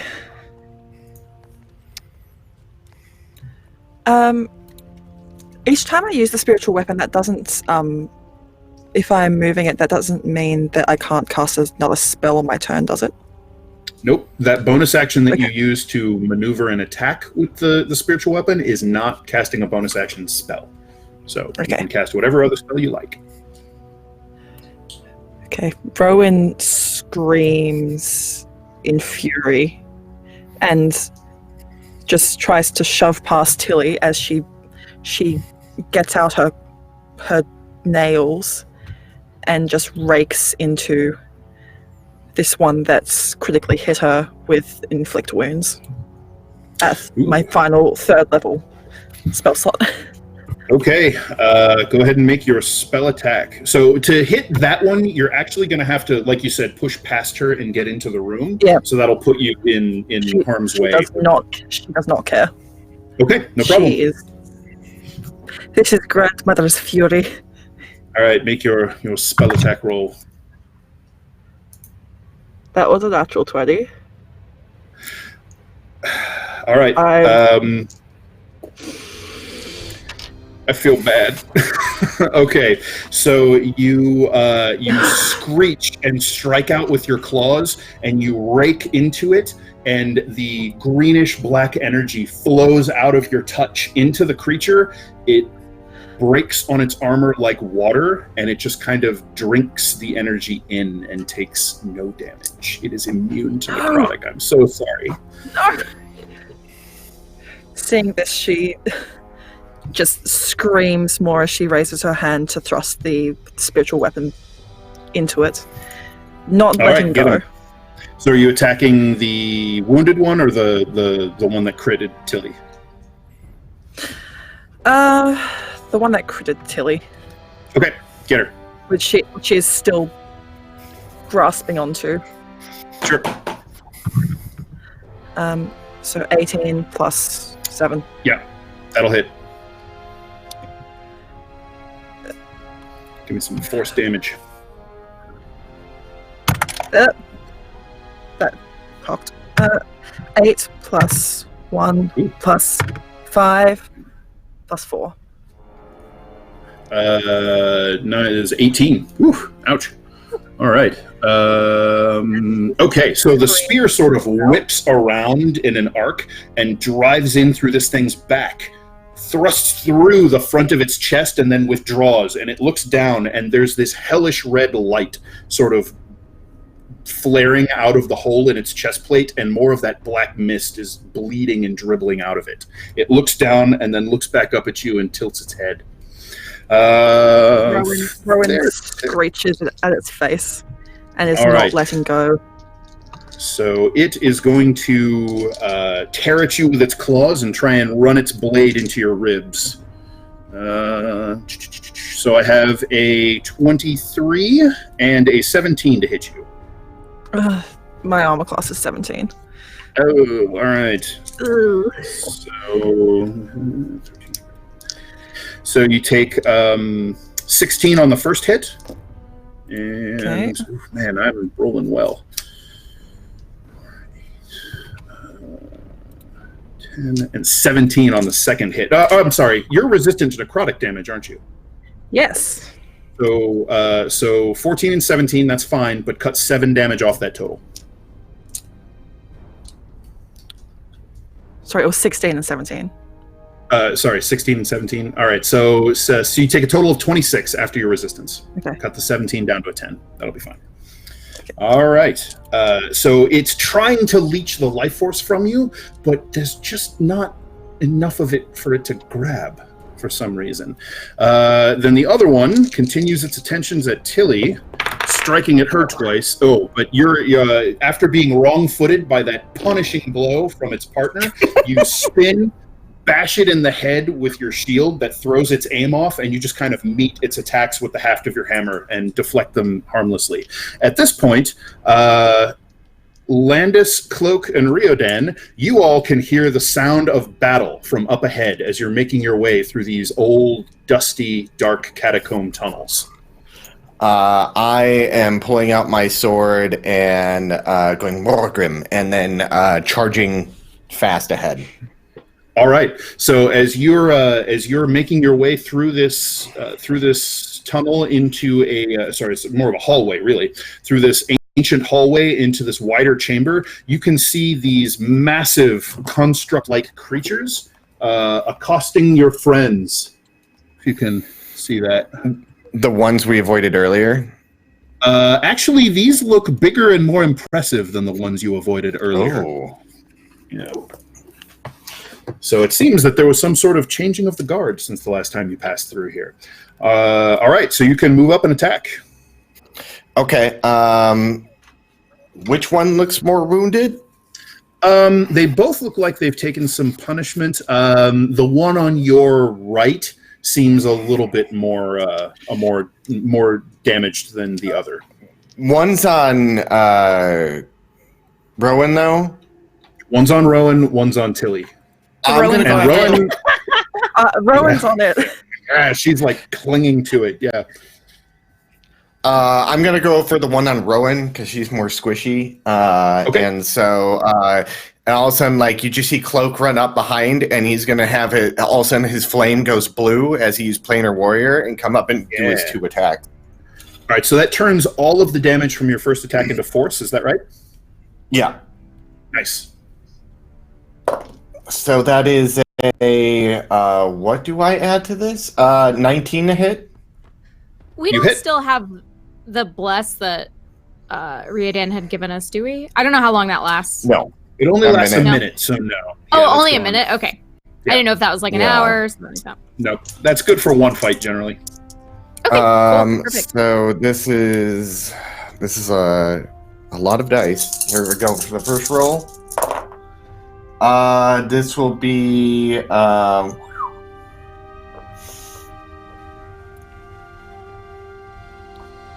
17 damage on the first attack. Okay. And then the second attack will be a 25 to hit. Also hits. Okay. And this will be a... Oh, actually, I forgot to add in my pluses. So that first one was 17 plus 5. Okay, got it. Okay. The next one... Oh, shit. And remember that you don't get to add the bonus force to this one, right? No, this is plus the 2d6 fire. So, Give me the fire separately, please. the fire is 11, Okay. and then there'll be 12 slashing damage. Dang, nice hit. Yeah. All right, so the burst of flame from your saber just kind of splashes across its body, and much like the necrotic damage, just seems to snuff out a little bit. It does scorch it, but not as badly as you expected. It appears to be resistant to fire damage. Mm-hmm. Okay, and that's my turn. Okay, that's you. Me. Yep. Well, that's my turn, not your turn. It is Landis. Go. Yay! I'm gonna. So the one that Cloak didn't go to, so I think the one on Tilly, right? Yep. Yes. You're at the one on. Blast. Yes, you're going to the one on Tilly. The snot out of it. 16 plus 7. Oh, that hits. Okay. Second beam. And that didn't hit. I was like 8. No, sorry. All right, Okay, so that's one of okay, your that's beams okay. goes wide. The other crackling, I think it's like a green sort of spark sort of thing, right? Is that what you said it looks like? Yeah. Yeah. All right. Yeah, it sears into its back. Sizzles through my arm and then shoots out the end. And I got 10 damage on that one. Nice. 10 force damage. And that is on the one that was on Rowan? Tilly. Tilly, right. Tilly probably shouts something how she's never been more excited to see your metal self. No problem. Thank All God, right, I'm so so- glad to see you. I got you. After you kind of make your way into this chamber and unleash that burst of eldritch energy, the creature turns and looks back at you, and there is something incredibly disturbing about this, because everything about it at first impression says that these creatures are Gearforged, but there's something extremely wrong with them, and you can just kind of feel it prickling out from them. You feel it even more strongly than Tilly did. It was mostly just like a physical sensation of something's not right here when it was around her. For you, you can feel your soul stone vibrate with some sort of negative reaction to this thing. Earlier, you said that they had etching in their bodies. Mm-hmm. Can I try to get a better idea of what it has on it? Sure, you could make an intelligence arcana check to see what you Okay. can recognize about it. 13. 13. I would say that you would recognize those symbols as having something to do with necromancy magic, which isn't terribly surprising because when you're dealing with Gearforged, you're tampering with life force, transfer of souls, all of that kind of thing. Yeah. But like you don't have necromantic symbols tattooed like talismans on your form. Right. This is above and beyond what you would expect for a Gearforged. So this so I don't see anything that would match mine. No, you do not think this has anything to do with your particular patron. Okay. No. File that away. Thank you. You think you get a decent enough look at them that perhaps you could find a way to study and learn more later. But right now you don't really know much off the top of your head. Cool. So that was Landis. Tilly, your turn. Okay, so can you tell me, based on immediate surroundings, Yes. it's me, damaged doodad McDude of fancy scrollage on his armorage, Rowan, not standing, but latched onto the one behind him, and can you tell me if there's what gap of space in between? So those two are kind of shoulder to shoulder. Okay. Is Rowan between them, or did you latch on behind them? Rowan, I just kind of hanging on to the front. Yeah. I think. Yeah. Yeah. Okay. And is her I forgot what it's called, but the Valkyrie still behind them? Yes. Okay, so Tilly, with all of her strength, instead of throwing her hammer the first time, is going to shove them as hard as possible, hopefully creating a domino effect. Apologizing to Rowan mid-push, hopefully she'll save to get them back in potentially range of the Valkyrie. That's what I'm trying to go. Okay, so you're going to shove like the one in front of you, or the one that... Yeah, you're going to the shove one that's the one right in front of me. Yeah. Back towards the Valkyrie. Okay, so you can use one of your attacks to make a strength athletics check to try and shove this guy. Okay. He will make also a strength athletics check to try and not be shoved. All right, so I've got a 26. You cannot assist. You'd have to take the help action to do that. Okay. Also, does it count with them that I do have shield wall if they're within 5 feet damage of me, so they do have disadvantage for terrain? Anything within 5 feet of space. Right. So yeah, they have difficult terrain within 5 feet of you, so it actually costs them extra movement to get up to you or away from you. Okay. So that will not do anything for them here. So you got I'm sorry, did you say you got a 20 something? 26, yeah. Wow. Okay. Yeah. So you just sort of shield rush straight into this thing's chest, and it gives another one of those hollow reverberating cries, a little bit of surprise, not so much pain, as it staggers backwards, and with these heavy clanking footfalls you drive it directly back into the Valkyrie's spear, so it has to make a saving throw. These guys hate their dex save, so he blows it. Go ahead and is it 20 damage again there, Rowan? 20 damage. Shit. Alright, so the spear rips into this creature's back, tears it open, and now there's like this ground fog of black mist as this stuff is pouring out of its back, and for a second you see a flash of hateful, deep red glowing eyes kind of in this mist that looks like it's trying to tear itself out of this armored form. Okay, the Valkyrie now dissipates. Right, it's dealt its damage. The Valkyrie dissipates, having done your bidding on behalf of the Runefather. Tilly, what else you got? You have like more attacks left and all that good stuff. I do. Do I have one more hammer and one more shield? Correct. Correct. Okay, cool. 22 on the first hammer.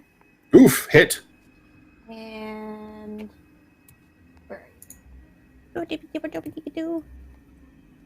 oh yeah, yeah, and 28 on the shield. Oh yeah, that hits too. I'm sorry. Did you give me damage for the hammer? No, sorry. Okay, good. No, I thought I spaced out for a second. I thought I might have missed it. No, you're fine. I'm sorry. I'm so haphazard. No problem. 12 on the first damage. Okay. And Ouchies. then 8 on the second. Continuing ouchies. All right. So this one is its chest is now stoved in, ripped apart by the radiant spear of the Valkyrie. Its helmet is half crushed. One of its arms isn't really working anymore, and it's kind of dragging its left leg where you've bent in its hip. It is in pretty awful, just abysmal shape at the moment. So Rowan, your turn. Rowan, still clinging onto it barely, just summons the spiritual weapon to her hand, and even though it's ghostly and incorporeal, grasps it as she thrusts it in to the one that's to the one barely that on she its legs. Yes. Or the one you're clinging to. The one she's clinging to. Okay, get him. 18? 18 gets him. Yeah, you drive the spear down past the chest plate into its what would be, the gap between a collarbone on a living creature. 2, 1, 8, and 4. 10. 15? Yep. That, yes. All right. Yeah. All right. Okay. Your action. How's it looking? So it is looking like its left arm with the blade on it is having some difficulty moving from that last spear thrust that tore apart the mechanisms inside of it, and it too is bleeding this black mist profusely. And you can see these two glowing red eyes in the eye slits of its faceplate, but not quite as torn free as the other one is. But yeah, there's some sort of dark entity bound into this figure. Do I get the impression that if it were dead, then the mechanism that it used on its arm would not work? Like if you reduce the creature's hit points to 0? Yep. Right. I mean, yeah, you think like damaging them enough will probably sever whatever connection is here and stop it from functioning. But would that trap us? The dial thing on its arm. You have absolutely no idea. Okay. So she's still on him. She's going to push down and try and lay all her weight on it to grapple. Okay. So you're grappling it? Is that what I heard? Yep. Okay, so make a strength athletics check. Oh, I've got a -1 to this. Why did I do this? Okay, I got an 18. It's 19 I have a 4. So you managed to wrench its damaged arm back behind its back, and you're kind of just pulling it this way and that, and you have it in a lock that it can't get out of. So currently its speed is 0.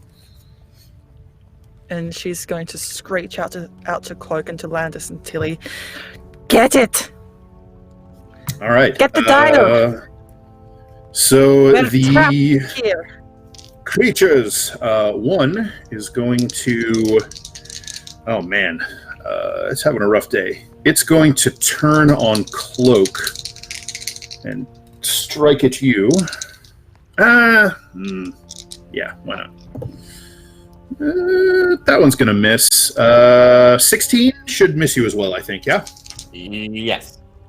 Yeah, so one of the blows just kind of turns aside on your armor, and the other you kind of do a quick tuck and roll and dodge under this swiping blade. It leaves a trail of black mist over your head. The other one is going to try and reach back and claw out the Raven Folk's eyes, grabbing behind it. 10 will miss, 18 will hit though, so it gets you one time. 19 points of damage, but that is actually going to be 14 because of your necrotic resistance. Okay.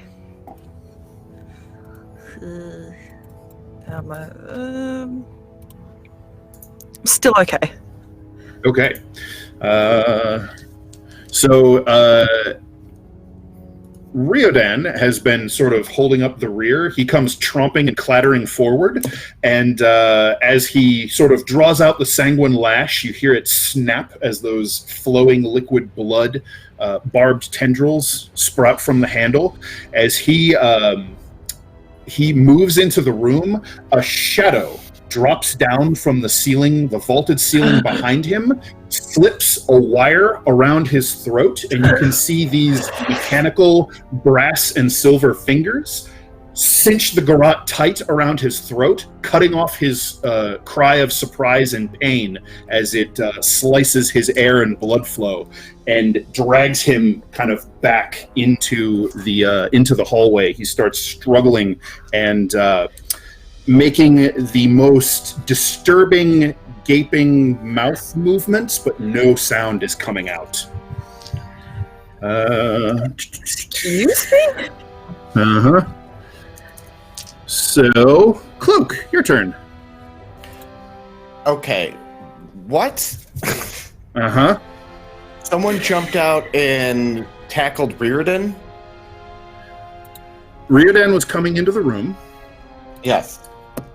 And someone who was like hiding or clinging to the little vaulted ceiling in the chamber behind there just dropped out of a hiding place in the darkness and is garroting Riodan.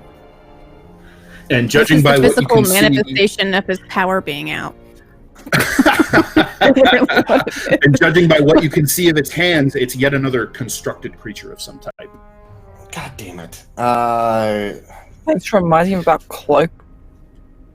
About Riodan.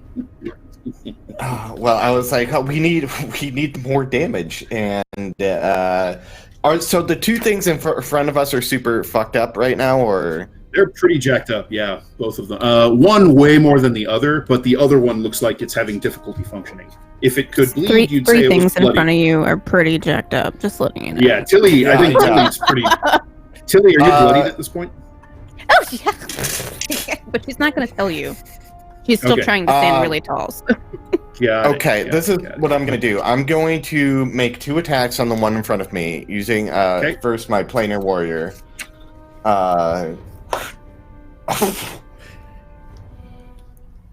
Nat 20. Woo! Woo! Okay, so let's do the damage on this one. This is double Please the roll dice, good. or so Yeah, this you is all double four the standing. dice. So give me a second. So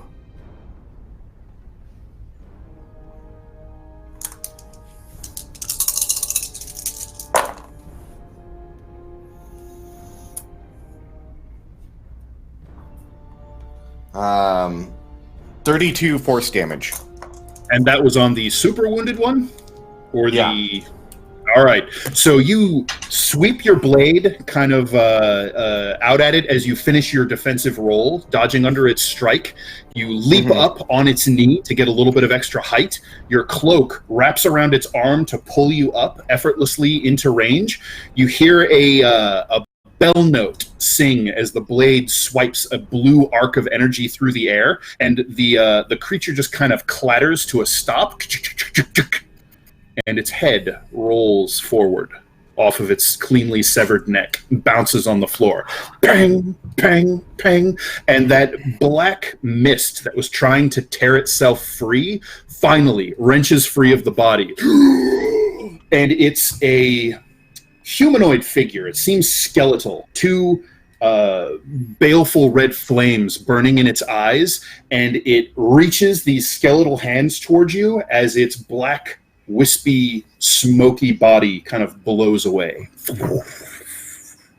The body left behind after this entity is expelled from it clatters, clicks, gives a terrible metallic screech, and explodes into fragments of torn armor and shattered cogs. So I need everybody to make a dexterity saving throw, please. Ah, fuck. God damn it. Fucking, that's where I do terrible on. Same. 12. Okay, does this give has me an advantage on my saving throw because I was shield wall distance from them? Can I please use my shield wall for something? Please. Sorry, that's not what it does. Can I buddy block with the other one? Actually, Rowan, where you are, you have half cover from the explosion, so you get a +2 to your dexterity saving throw. Okay. That's helpful for her. That's good. She needs it. Mm-hmm. Yep. 14. 14 passes. I wasn't far enough away, was I? To also be. Oh, no. You want to know what it was? I do. 8. 7. 8 will fail. 8. You had a 12 Yeah. cloak, is that right? Yeah. 12 fails. Landis, how'd you do? 13. 13.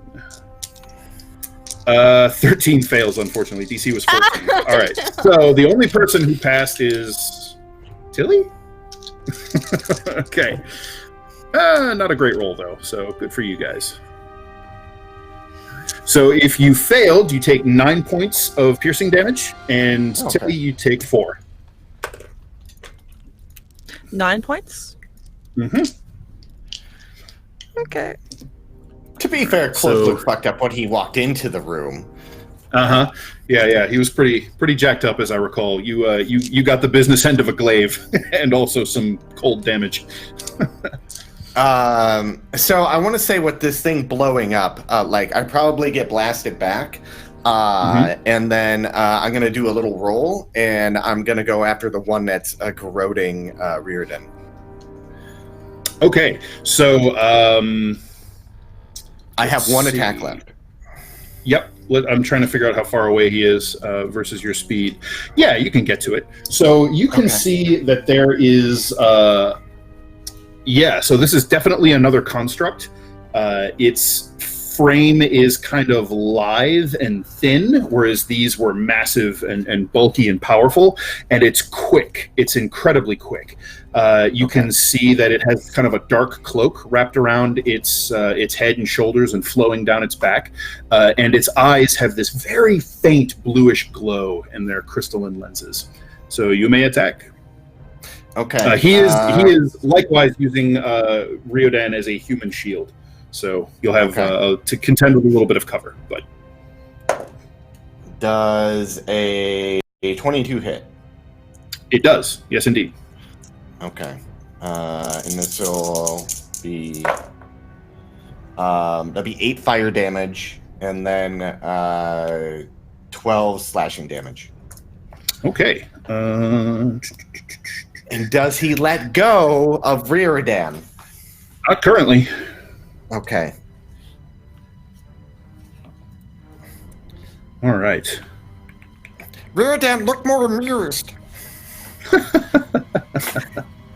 This is your kink, isn't it? You're enjoying this. All right. What was that total damage again, Cloak? Sorry. 8 fire, and then 12. Yeah, 12. Wait. Yeah, 12 slashing. Got it. So 20 total. Got it. All right. Yeah. So that is definitely damaged. You put a nice gouge into one of its forearms, trying to drive it away from choking the life out of Riodan. So let's see. That's the end of your turn, Cloak? Movement. I use my bone. Yep, that's everything. Okay, Landis, your turn. You're not too far from this little fracas that has exploded nearby in the corridor leading back to where you came. Okay. Boy. So tell me who's on who? What's on first and where is the third? So there's a live clockwork creature choking the life out of Riodan kind of around a corner behind you a little bit, and that's engaged with Cloak. And then in the room, there's the smoldering remains of the exploded creature, and nearby is a pretty heavily damaged version of same that is being manhandled by Rowan, trying to say something about its arm. You're not really sure what's going on there. And Rowan is attached to it? Yeah, she's like grabbing onto it. She has it in kind of an arm lock. I would say I'm surprisingly strong, but we know that's a lie. Yeah. It looks like she managed to kind of surprise this thing, really more than overpower it. She kind of caught it while it was off balance. Can I shoot it and not hurt her if I like go to the other side of it or something? Oh, yeah, no. You don't risk hitting her. It will have a little bit of cover because you don't want to hit her. But yeah, you can totally blast it without any risk of hitting. I keep wanting to say moth, but Rowan. Can I go to the other side of it? Yeah. Sure. Okay. No problem. Just run around to the other side real quick. Okay. Mm-hmm. I'm gonna shoot it with an Eldritch Blast. Nope, I don't think so. That's Blast. Well, I don't know. It's a 14. No, 14 sort of splashes off of its armor. But your second bolt.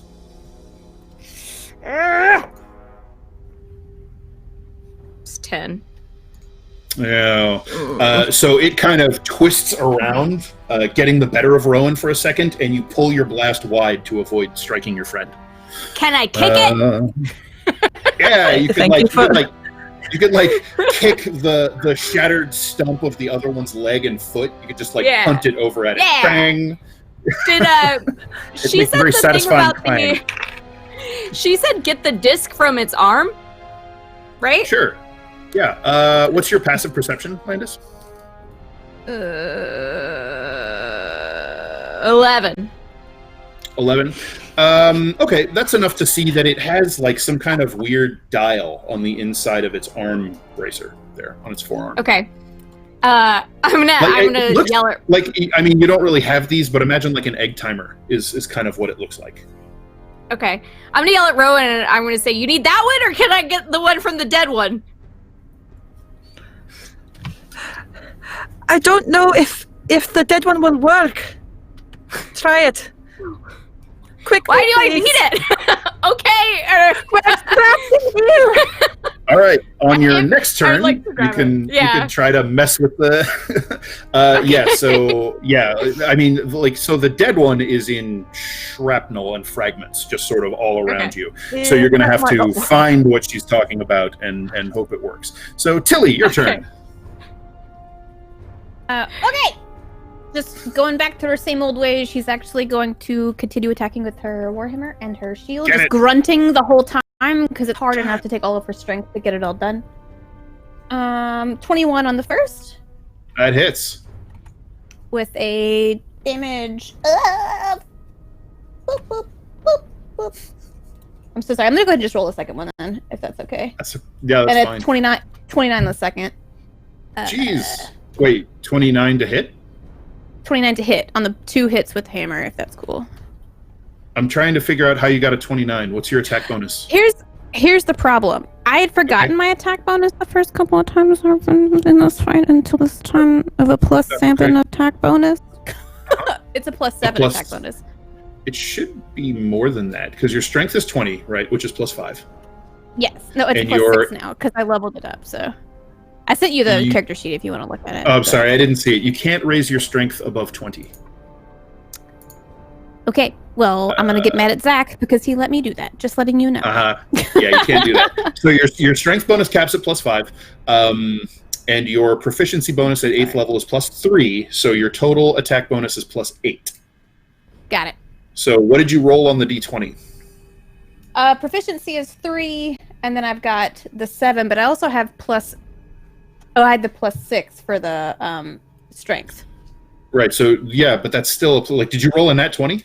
Is that what I'm getting off of this? I rolled a 13. It's literally a roll of a 13 +3 for proficiency, +7 for attack bonus, and the +6, which was my strength. Okay, so that's adding. That is adding way too much. Okay, I'm really sorry. It's literally been forever. So, I'm an idiot. That's fine. It's honestly no problem. Your total attack bonus is a +8, so you just do a d20 +8. Okay. So if you can just roll a single d20, not sure what all is being added on the sheet right now. That's a lot. I tried to level up, and I'm an idiot. Or you rolled a 13, right? It was the d20 roll on that. Yeah, +8 is +8 is a 21. That absolutely hits. So yeah, that one hits. I'm flustered. I'm sorry. It's okay. It's I'm not fine, Chad. You call them your nuggets. Yeah, right. Because I had it all copy pasted. Okay. And give me some damage. Damage. Look, and you're seeing this travesty that's happening in the Roll20 chat. 9. There you go. 9 damage. Got it. So, did we hit with another attack? Or are we still on the first hammer attack? I'm a little confused.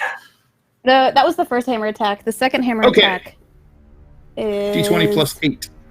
Why is my number pad not working anymore? I swear to God, I'm going to kick it. Did you hit the numlock 24. button? 16 plus 8. Just letting you know.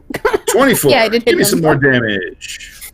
Damage would be 13. 7 plus 6. Oh, damn. Ouchie. And shield bash. All right. Shield bash. 11. Not going to hit. 11 will not hit. Wait, 11 total? Oh, so you rolled a 3. Yeah. Yeah. All right. Yes, so that one doesn't. But your 2 hammer blows are punishing, and the creature cries out in this strange mechanical approximation of pain. Rowan, Sweet. your turn. Thank you for your patience. I'm sorry, party. I love you guys. No problem. You're A-okay. It's okay. Still grabbing on. Yeah, you have it grappled. Looks like she's starting to drain of color a bit. So that might be the first time Landis has seen it. Yeah, so Rowan is terribly wounded at this point, so you're below half, or... Yeah, I'm about a sixth of my health. I'm in single digits. Oh, wow. All right, so, yeah, Rowan's wounds have kind of bled out of color and actually look kind of translucent, and she's bleeding this wispy, almost cigarette smoke-like plasmic ooze instead of blood that just kind of evaporates as it pours out of her wounds. This room has so much smoke in it between me and the Gear Forge now. Mm-hmm, mm-hmm. All right, so you still have a spiritual weapon. Well, I'll use that spiritual weapon first. Okay. Just try to shove it back in. 16. 16 hits. Oh, good. 1. Oh. 7 plus 4. So 30. 13. Ouch. All right, and for your action...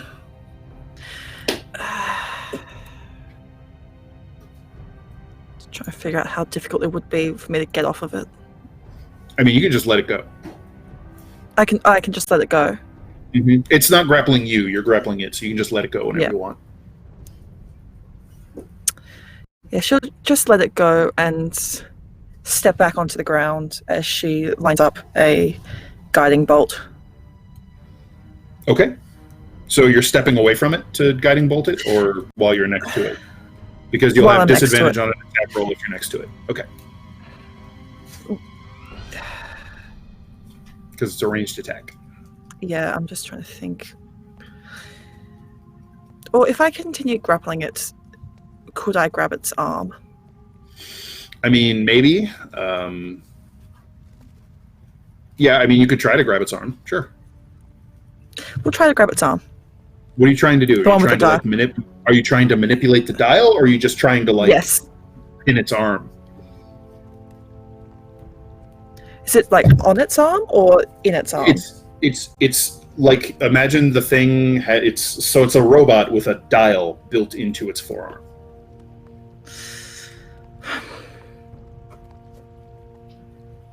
So difficult to manipulate. Certainly not easy. Yeah. We'll give it a try. Okay, then go ahead and make a strength athletics check. Always with the strength. Still rolling like shit over here. Okay, well, it was a 15. So, all right, so you beat it. So you managed to grab a hold of its arm, grab the dial, and just kind of turn it? Yep. Is that your plan? Just turn it. Okay. Roll me 1d6, please. Tell me your result. Oh, no. 3. Okay. There is another clattering sound, as another one of these strange clockwork portcullises drops on the other side of the room and slams down, sealing Cloak and Riodan in that hallway with the Garrote assassin thing, and you guys in the chamber. All right.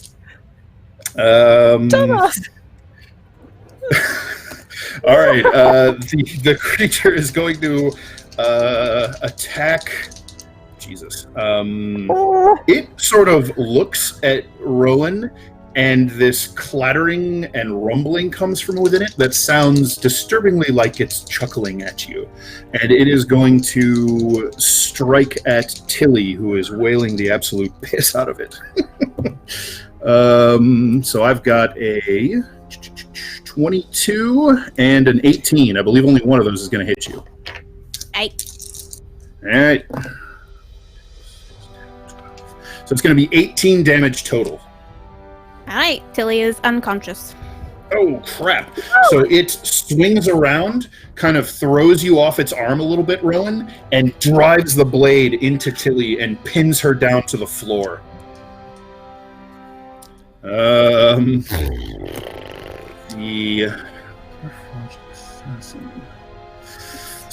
the creature that is choking the life out of Riodan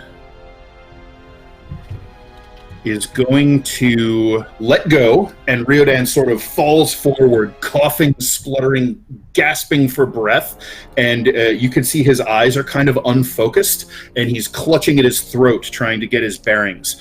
The figure looks at you, Cloak, tilts its head, lifts its hand, and with a little clatter of mechanisms, finger waves at you.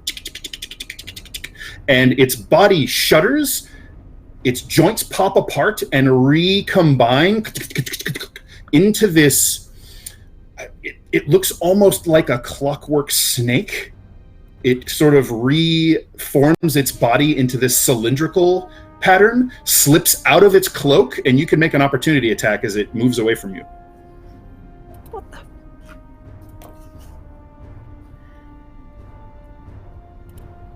What is your obsession with throwing nightmare monsters at us? I don't know. Just kind of how I do, I guess. I mean, it's a beautiful elaboration of the variety of monsters that you can find in the Kobold Press Midgard book. It's wonderful. It is wonderful. Great. You could find both of these creatures in the Creature Codex of the Tome of Beasts. 24 to hit? 24 hits. Yeah, give me some damage. Hurt me. That'll be 9 fire damage and 13 slashing. Will! Will's back! Hooray! Will! Where? I saved your life. I just want to throw that out there. Thank you. B, all right, we're on the wrong side of a door. Okay. So Riodan, Just in time to see everyone die. Your thing. vision, Good. Riodan, was constricting in and going black as you were having the life choked out of you. You were actually suffocating, and you had taken 1 moment. Let's see. Surely has resistance from being used to this. And 17. So you're going to take 23 slashing damage, essentially, from having been sneak attack garroted, and you were suffocating. Thankfully, you are sucking beautiful, dank, catacomb air into your lungs, and the blood is flowing back to your head now. So you are on the verge of passing out, but you stagger back to consciousness, down on one knee, clutching at the wall, as Cloak is fighting something behind you, and this clattering clockwork figure that was humanoid a moment ago and now has sort of rearranged itself into this sinuous mechanical snake slips away through a crack in the wall. Oh, even my damage didn't do anything? It hurt it. Oh, Didn't fuck, kill it. okay. Yeah. All right. So he is gone. What the hell is happening? Out of nowhere. We need to fucking go. That And then was a clockwork. That was a clockwork assassin. It just fucking swooped me. Yep. So that was him. Ryodan, it's your turn. You look up ahead. Okay. And the hallway that you were charging down to get into a chamber to help your friends who are fighting these terrible, strange, gear-forged constructs, there's now an elaborate brass and iron portcullis that is dropped, sealing you off from your compadres. And it looks like there are these strange clockwork cog locks that have pinned it down into place, that have locked around the edges of the gate. No. Wait. Am I still here? Sorry, I fucked up. I can hear you, but you're frozen. I can hear you. In an interesting stance. All right. I'm really thinking about it. Give me 5 seconds to reload, and I'll be right back. Sure. We'll move on to Cloak, and then we'll see what Ryodan wants to do here in a moment. Fucking Christ. Can I reach out and touch? Okay. Well, he's back. Fuck. All right. Yeah. Cogs. Can I try and figure out how to work the cogs? Sure. You could make an intelligence investigation check if you like.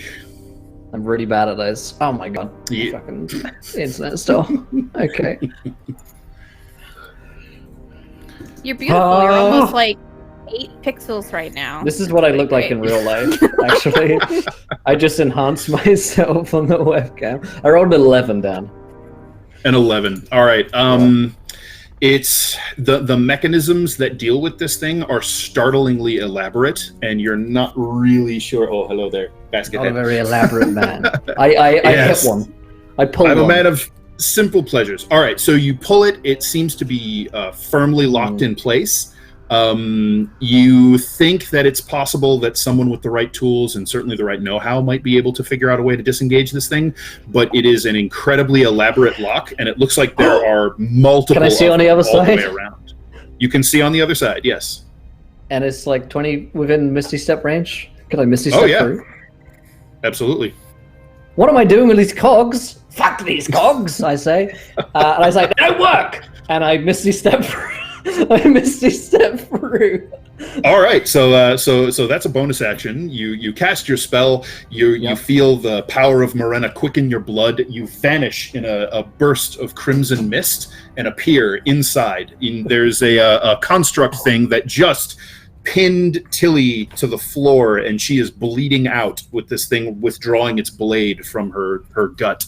Oh, Tilly's down? Oh, Tilly is down, and Rowan is ghostly and fading and looking like she's not long herself. On a scale of 1 to 59, I'm about a 9. Okay. Okay. I've got 6 HP left in my land hands. It's not worth doing that right now, probably. Oh wait, Tilly's down. So yes, Tilly's I can down. do that. So Right. you can at least get her up. Yeah. Yeah. Let's How much give do you want to give Tilly. I don't know. Is it worth giving you more than 1? Oh god damn it. I mean, judging by the strength of the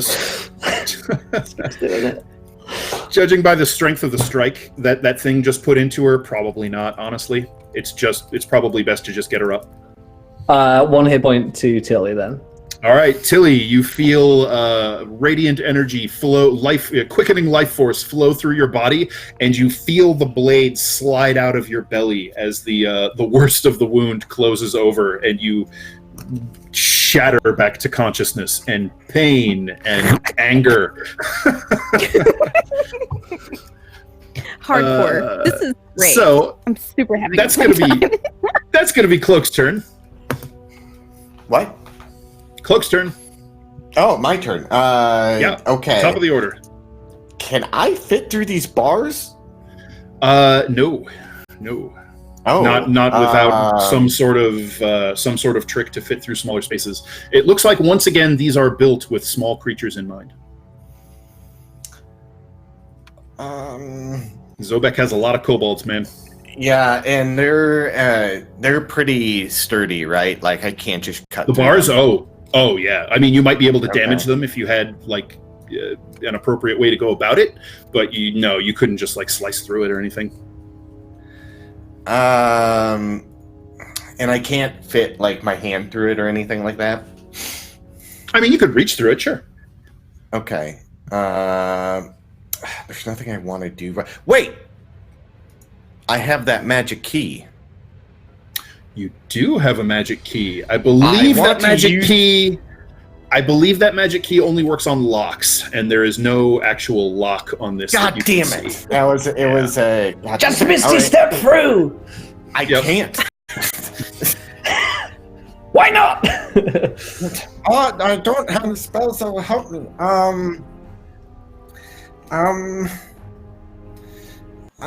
I'm stuck. Wait, no, Ethereal stepped already. Yep.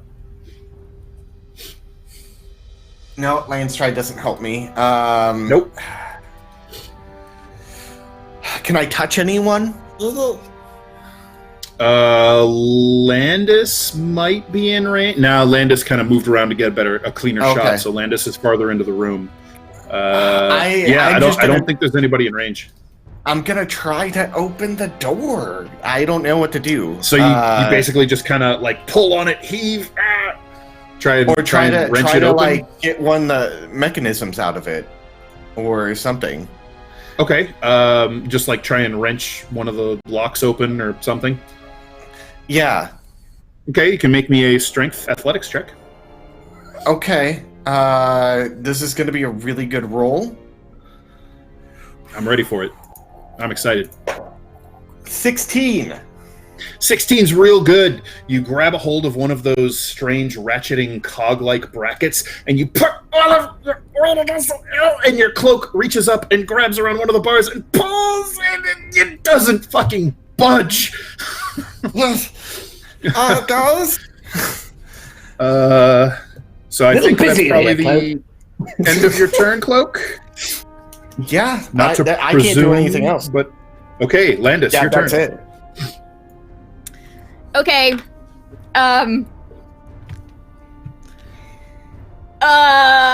First, can I try to rip the thing off its arm? Or is that like going to be an action? Like trying to manipulate the thing on its arm while it is still functioning is going to definitely take an action. Yeah. Okay, I mean, honestly, duck. without knowing how it works, trying to mess with it at all is going to take an action. But it will take like checks to wrestle against it to try and manipulate its little arm dial. Yeah. I just dropped my whole dice and it flew away. Hold on. Bye. Let me get the other one. I would just like to fly away. Yeah, I was like, no. What do you mean, duck? Everybody duck. Read in, get the hell out of the way so that you can raise people from the dead. All right, Eldritch Blast! Ah!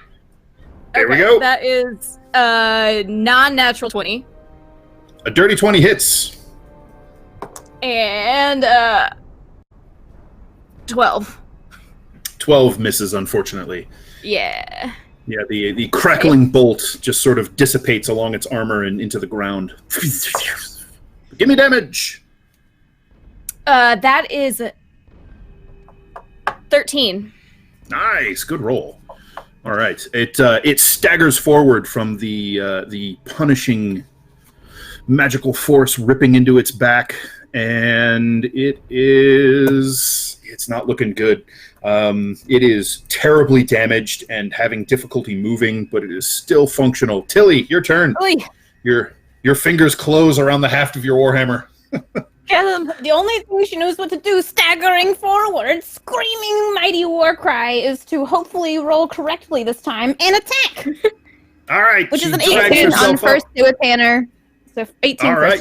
first swing. 18 hits. And then 9 for damage on that one. 9 and for then we've damage. All right. You stove in half of its head. It's dented in helmet She's skull just like- turns to regard you. Bloody teeth raging, like, you know. 24 on second swing. Oh, hit. And 12 on damage. 12 damage. You swing so hard, the chest plate caves in, and you hear something shatter inside of it. And that red light goes out. Boom. The black mist swirls into it. It shakes and seizes and explodes. Everybody in the room, please make a dexterity saving throw, DC 14. Oh, okay, these. Can that door dodge for me? 22! 20, Nice. 26 for Reardan. Damn! Pat, remember that if anyone... So everybody in the room who is worrying about this also gets Riodan's charisma bonus added to their saving throw. Plus 4. So, Rowan, how'd we do? 22. Pass! Landis, how'd you do? Dirty 20. Nice! Everybody passed this time. Lovely, lovely. Cloak, you're far enough away that you don't have to worry about it, so lucky And you. I'm behind a gated door, looking And- sad with my gnomish eyes. And like an open gate, so if it were close enough, it would totally get you. Yeah. I'm just imagining you looking like that crying cat. All right, so everybody passed, meaning you only take 5 points of piercing damage from the fragments that go spinning throughout the room. And So I Tilly think- falls unconscious again. Rowan is ripped to shreds, but still on her feet, barely. Tilly, it clatters to the ground, just hold with all of these little bits of metal sticking out of her. With the fall, she whispers, "I need a beer." And then, Wait, you were just on 1 hit point, weren't you? oh yeah. So Yeah. she's down. Yeah, I can't do anything. Sorry. Open. You like the cat wanting to be let back in. I can heal her. Just open the door.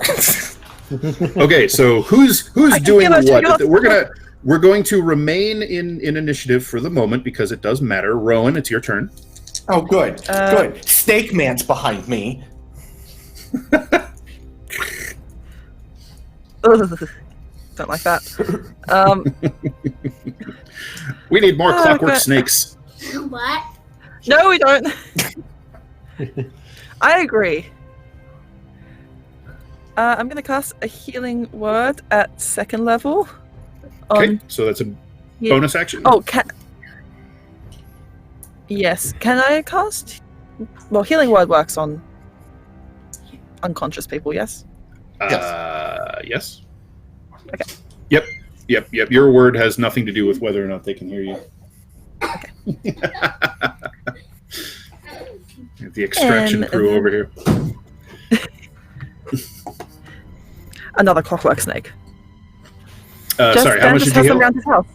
How much I'm did you rolling heal? that now. Oh, okay. So 3 plus 1 plus 4. So 8. 8. Tilly, healing energy washes through you once again. Rowan's just You feel clambering out slightly of better the this pile. time than you did last time. Rowan just jolts out clambered of out of the pile. unconsciousness. 2 beers. And 2 ales. All right, the Fellforged are both very dead, so that's done. The Can I Clockwork Assassin use has my- buggered out, so we're going to go ahead and break out of combat at this point. We no longer need to be in initiative, as you all have survived. But yes, you find yourselves in a room that absolutely reeks of blood, soot, ozone, and this just pervasive chill in the air. You're kind of shivering now a little bit. Landis, you're finally starting to feel a little bit of relief from that strange reaction you were having to these things' presence. And you can see that sort of within the wreckage, you find these pulverized crystalline shards just sort of scattered amongst them. Yeah, want to taste, please. Rowan is scrambling around looking for the dial on the ground. Okay, why don't you make me a wisdom perception check? to see if you can find where the dial ended up. Can I assist? Okay. Not from outside the room. God damn it. I'd like to It's, point it it's out. okay. It's okay because I rolled well. 15 plus 7. Okay, 22. All right, so yeah, you do manage to find one of the forearms kind of severed at the elbow. It's like driven into the far wall, stuck with that blade into the masonry. So you manage to go grab it and kind of wrench it out, and the fingers spasm and clutch at your hand and then kind of disarticulate and fall apart.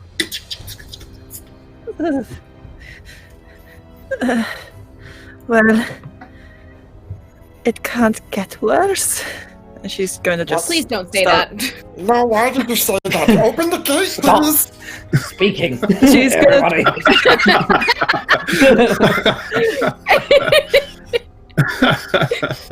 She'll try and open the gate by fiddling with the dial.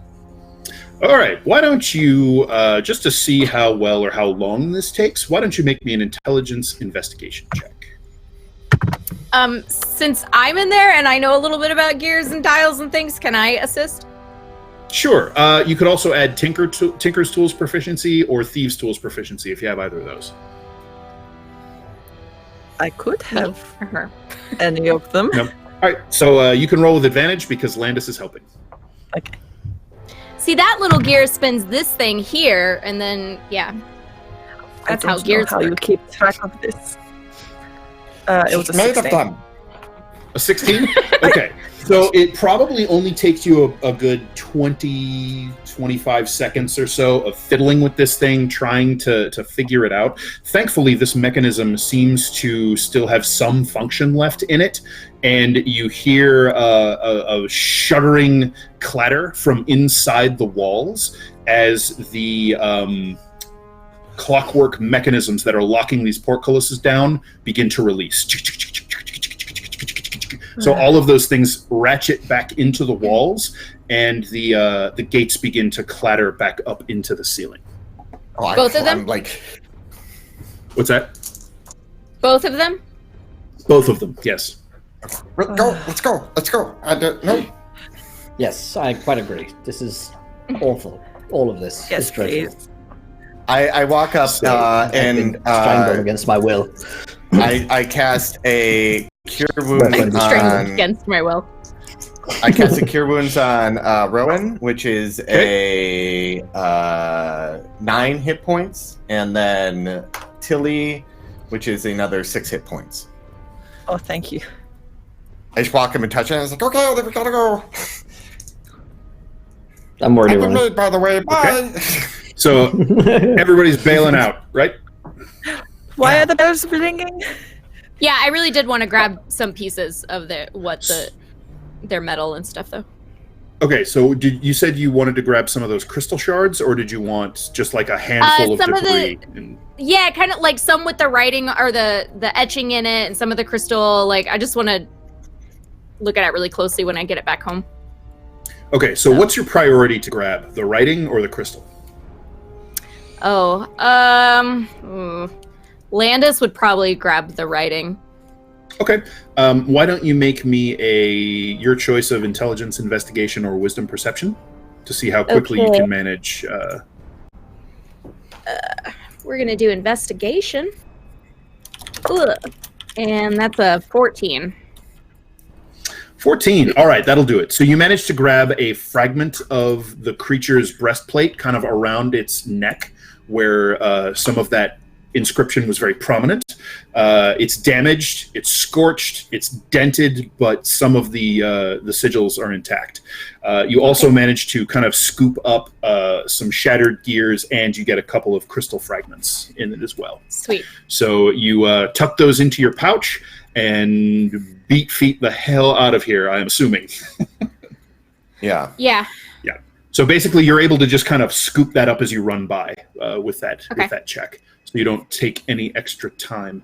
So the rest of you make your way out of this chamber through the wreckage, like wading through all of the metal fragments that are scattered throughout the room, down through the broken wall that leads into the tunnels of the cartways, and begin retracing that convoluted, circuitous route that led you from essentially back toward the known tunnels of the cartways. Yes, Tilly. Do we? Did the rest of our I forgot her name from that we rescued Kasha? run forward? Kasha. Oh yeah, did she get out? Or did she stay there? Right. I was concerned about that. I remembered. Are they all dead? Where's Puff Puff? So That's what I was asking. you Because we said run at them, but I don't know if they continued running or if they stayed in that hole that was hiding right there. they ran, but you will eventually catch up with them, because if you remember, it took some frickin' doing to get through this path that little clockwork spider thing with the lacquered eyeball led you through. So they kind of got stymied at the first time they had to like spelunk over a collapsed building foundation, and that's where you catch back up with them. And that, I think, is where we're going to stop for this evening, as you're all making good your escape from the Citadel back into the cartways of Zobek, and we'll figure out what the hell you want to do from here. Did any of them answer my question of why are the bells ringing? I don't think so. I think everybody was more concerned with getting out. I don't know anything. Don't worry about it. It's fine. There's nothing happened. It's just don't worry about it. It's fine. It's nothing to do with me. No, everything's fine. Right. Oh man, I'm glad I As all of a sudden fire starts pouring down from the tunnel, he's like, okay, we need to go. Why does it feel like it's getting really hot down here? I don't understand. just inbuilt sauna, nice. Yeah. I'm really hoping my that God. dining room caught on fire. I'm very glad that Will I'm very got back curious in time. what happened with the Nothic. Like, I'm just like, we just have Dude, a like, wild Nothic loose. See you later. I got back in and I didn't have my character sheet, so I forgot all the spells that I had, and I was like, quick, I gotta save Tilly's life. What do I have? Oh shit, Misty Step. Let's go. 5 HP left in the pool. Oh man, that was fun. Got it. Glad I managed to get back for that. It was very on brand for Riordan to try to unlock the door. They're going, wait, I have magic. Fuck this. It don't work. What am I doing? That was a lot of fun. Oh boy, well, let's go to the cast and crew. Did we enjoy ourselves tonight? Where can we find you guys online? Let's start with Dan, first of all. Dan, how's that tonight for you? Yeah, that was great. God, you guys had so many opportunities to get caught and have to fight some ridiculous stuff, and your stealth checks were just on point when they needed to be. So that was a lot of fun. I like how that played out. I thought that was cool. I hope you guys enjoyed it. I like the frantic escape from the burning castle. But you managed to achieve your primary goal of retrieving all of the artifacts that Glaz carried with him that you really don't want falling into anyone else's hands. And you got your fellow Morena worshippers out of the dungeon before the Sun Priests, the Sun Paladins, were able to get a hold of them, and whatever horribleness they were going to do there. So primary objectives completed. What that's going to mean in the aftermath, we're going to find out next time. So I think we'll remember that. So I have been your Dungeon Master. I'm Dan Dillon. I'm a game designer on the Dungeons & Dragons team at Wizards of the Coast, and you can find me on Twitter at Dan_Dillon_1. Fantastic stuff. McCloakin, how's that tonight for you and Cloak? Hi, I'm McCloakin. You might recognize me from such films as Let 'Em All Die. I mean, it'll work out in the end. Or B, my second film is Who Started the Fire? Cloak. It was crazy. I was very nervous when we were sneaking through, and I was like, okay, we're good. And then everyone pretty much figured out Cloak does not care about these people when he's like, go eat as many people as you can. And did not hesitate to recoil that back in. And then I got super nervous when it was just Tilly and Rowan fighting the giant things, and they were doing some damage. And I was like, oh my God, this is nerve-wracking. And then when we got there and I killed one, I was like, this is great. Then Riordan got taken by one, and then I got nervous again. And oh my God, it was a lot of ups and downs all night, and as well. Ups and downs as Tilly. I have to say that it was a crazy. It was really fun. It was challenging, and I'm glad we succeeded positively. I don't know if I got made. I think I got made. I'm fairly sure I got made by the construct, but I don't know if it can talk. And so that is a question I've been asking myself since it waved at me. And then I've been asking myself, was that Kane? Oh no. That'd be a dick, huh? Well, it like waved at me, and I was like, but like it was familiar, and I was like, did Dan just pull a Kane on me? Like, is that Stop giving him ideas. That twist. It wasn't, but now it is. He's that's making me. Fantastic. He would have become a clockwork assassin if he were to become something. That's true. Yeah, you're right. He would. Yeah, and he did give me a love tap, so it's all adding up, really. The whole game situation. Skullabuff, how was that tonight for you and Rowan? Good answer. Oh boy. That's all. Thank you, Scarlett. Well, that a lot of fun. Love being killed first game back in like almost 3 weeks. Thanks, Dan. I had a lot of fun. That's what you get. Getting back into that Rowan mindset now. It's what I get. It's what I deserve. I'm sorry for helping with those abandonment issues. Yeah. I will be. I'm Scarlet Moth. You can find me on Twitter at Scarlet Moth. I'm an artist, a cosplayer, D&D lover, D&D player, massive shit poster, and slowly getting over jet lag. I'll be, if you're going to be at PAX Oz, I'll be presenting a panel there on playing D&D in the online era, well, tabletop role-playing games in the online era, with some other people, and we've just confirmed our 6th panelist will be Alyssa Grant from the C-Team, the producer behind the C-Team. So that is lots of fun. And yeah, it's not going to be streamed, but I will try to film it and or stream it on my own phone. Very cool. So yeah. Dope. Fantastic stuff. Bertie, how was that tonight for you and Landis? I don't want to talk about it. Same. I'm so stressed. I need to go to the doctor and just have them like recheck all my blood pressure and stuff like that, because this game is I can't. And apparently our new I feel bad about how stressed you are when we're playing. I'm like, I don't know, I'll fucking do my turn. And Bertie's like, oh my fucking god, this guy. Like, doesn't he know it's life and death? Actual life and death, damn it. Yeah, no, apparently, like, if you leave us, you will die. That's our new tagline. No, once you're in forever. You die. Oh, yeah, so I'm Birdie, aka the Birdie Source. You can find me all over the internet under that name. I am a sometimes variety streamer on Twitch, but also I play in a lot of stuff like this. You can find my pinned tweet with my schedule on my Twitter, and I got some exciting new things coming up for October that I can't talk about yet, but you'll be seeing more of me. There might be some spooks involved. There might be. Hopefully no TPKs. I don't know. Fantastic We'll stuff. see. Awesome. Well, last but not least then, simply, how was that tonight for you and Tilly?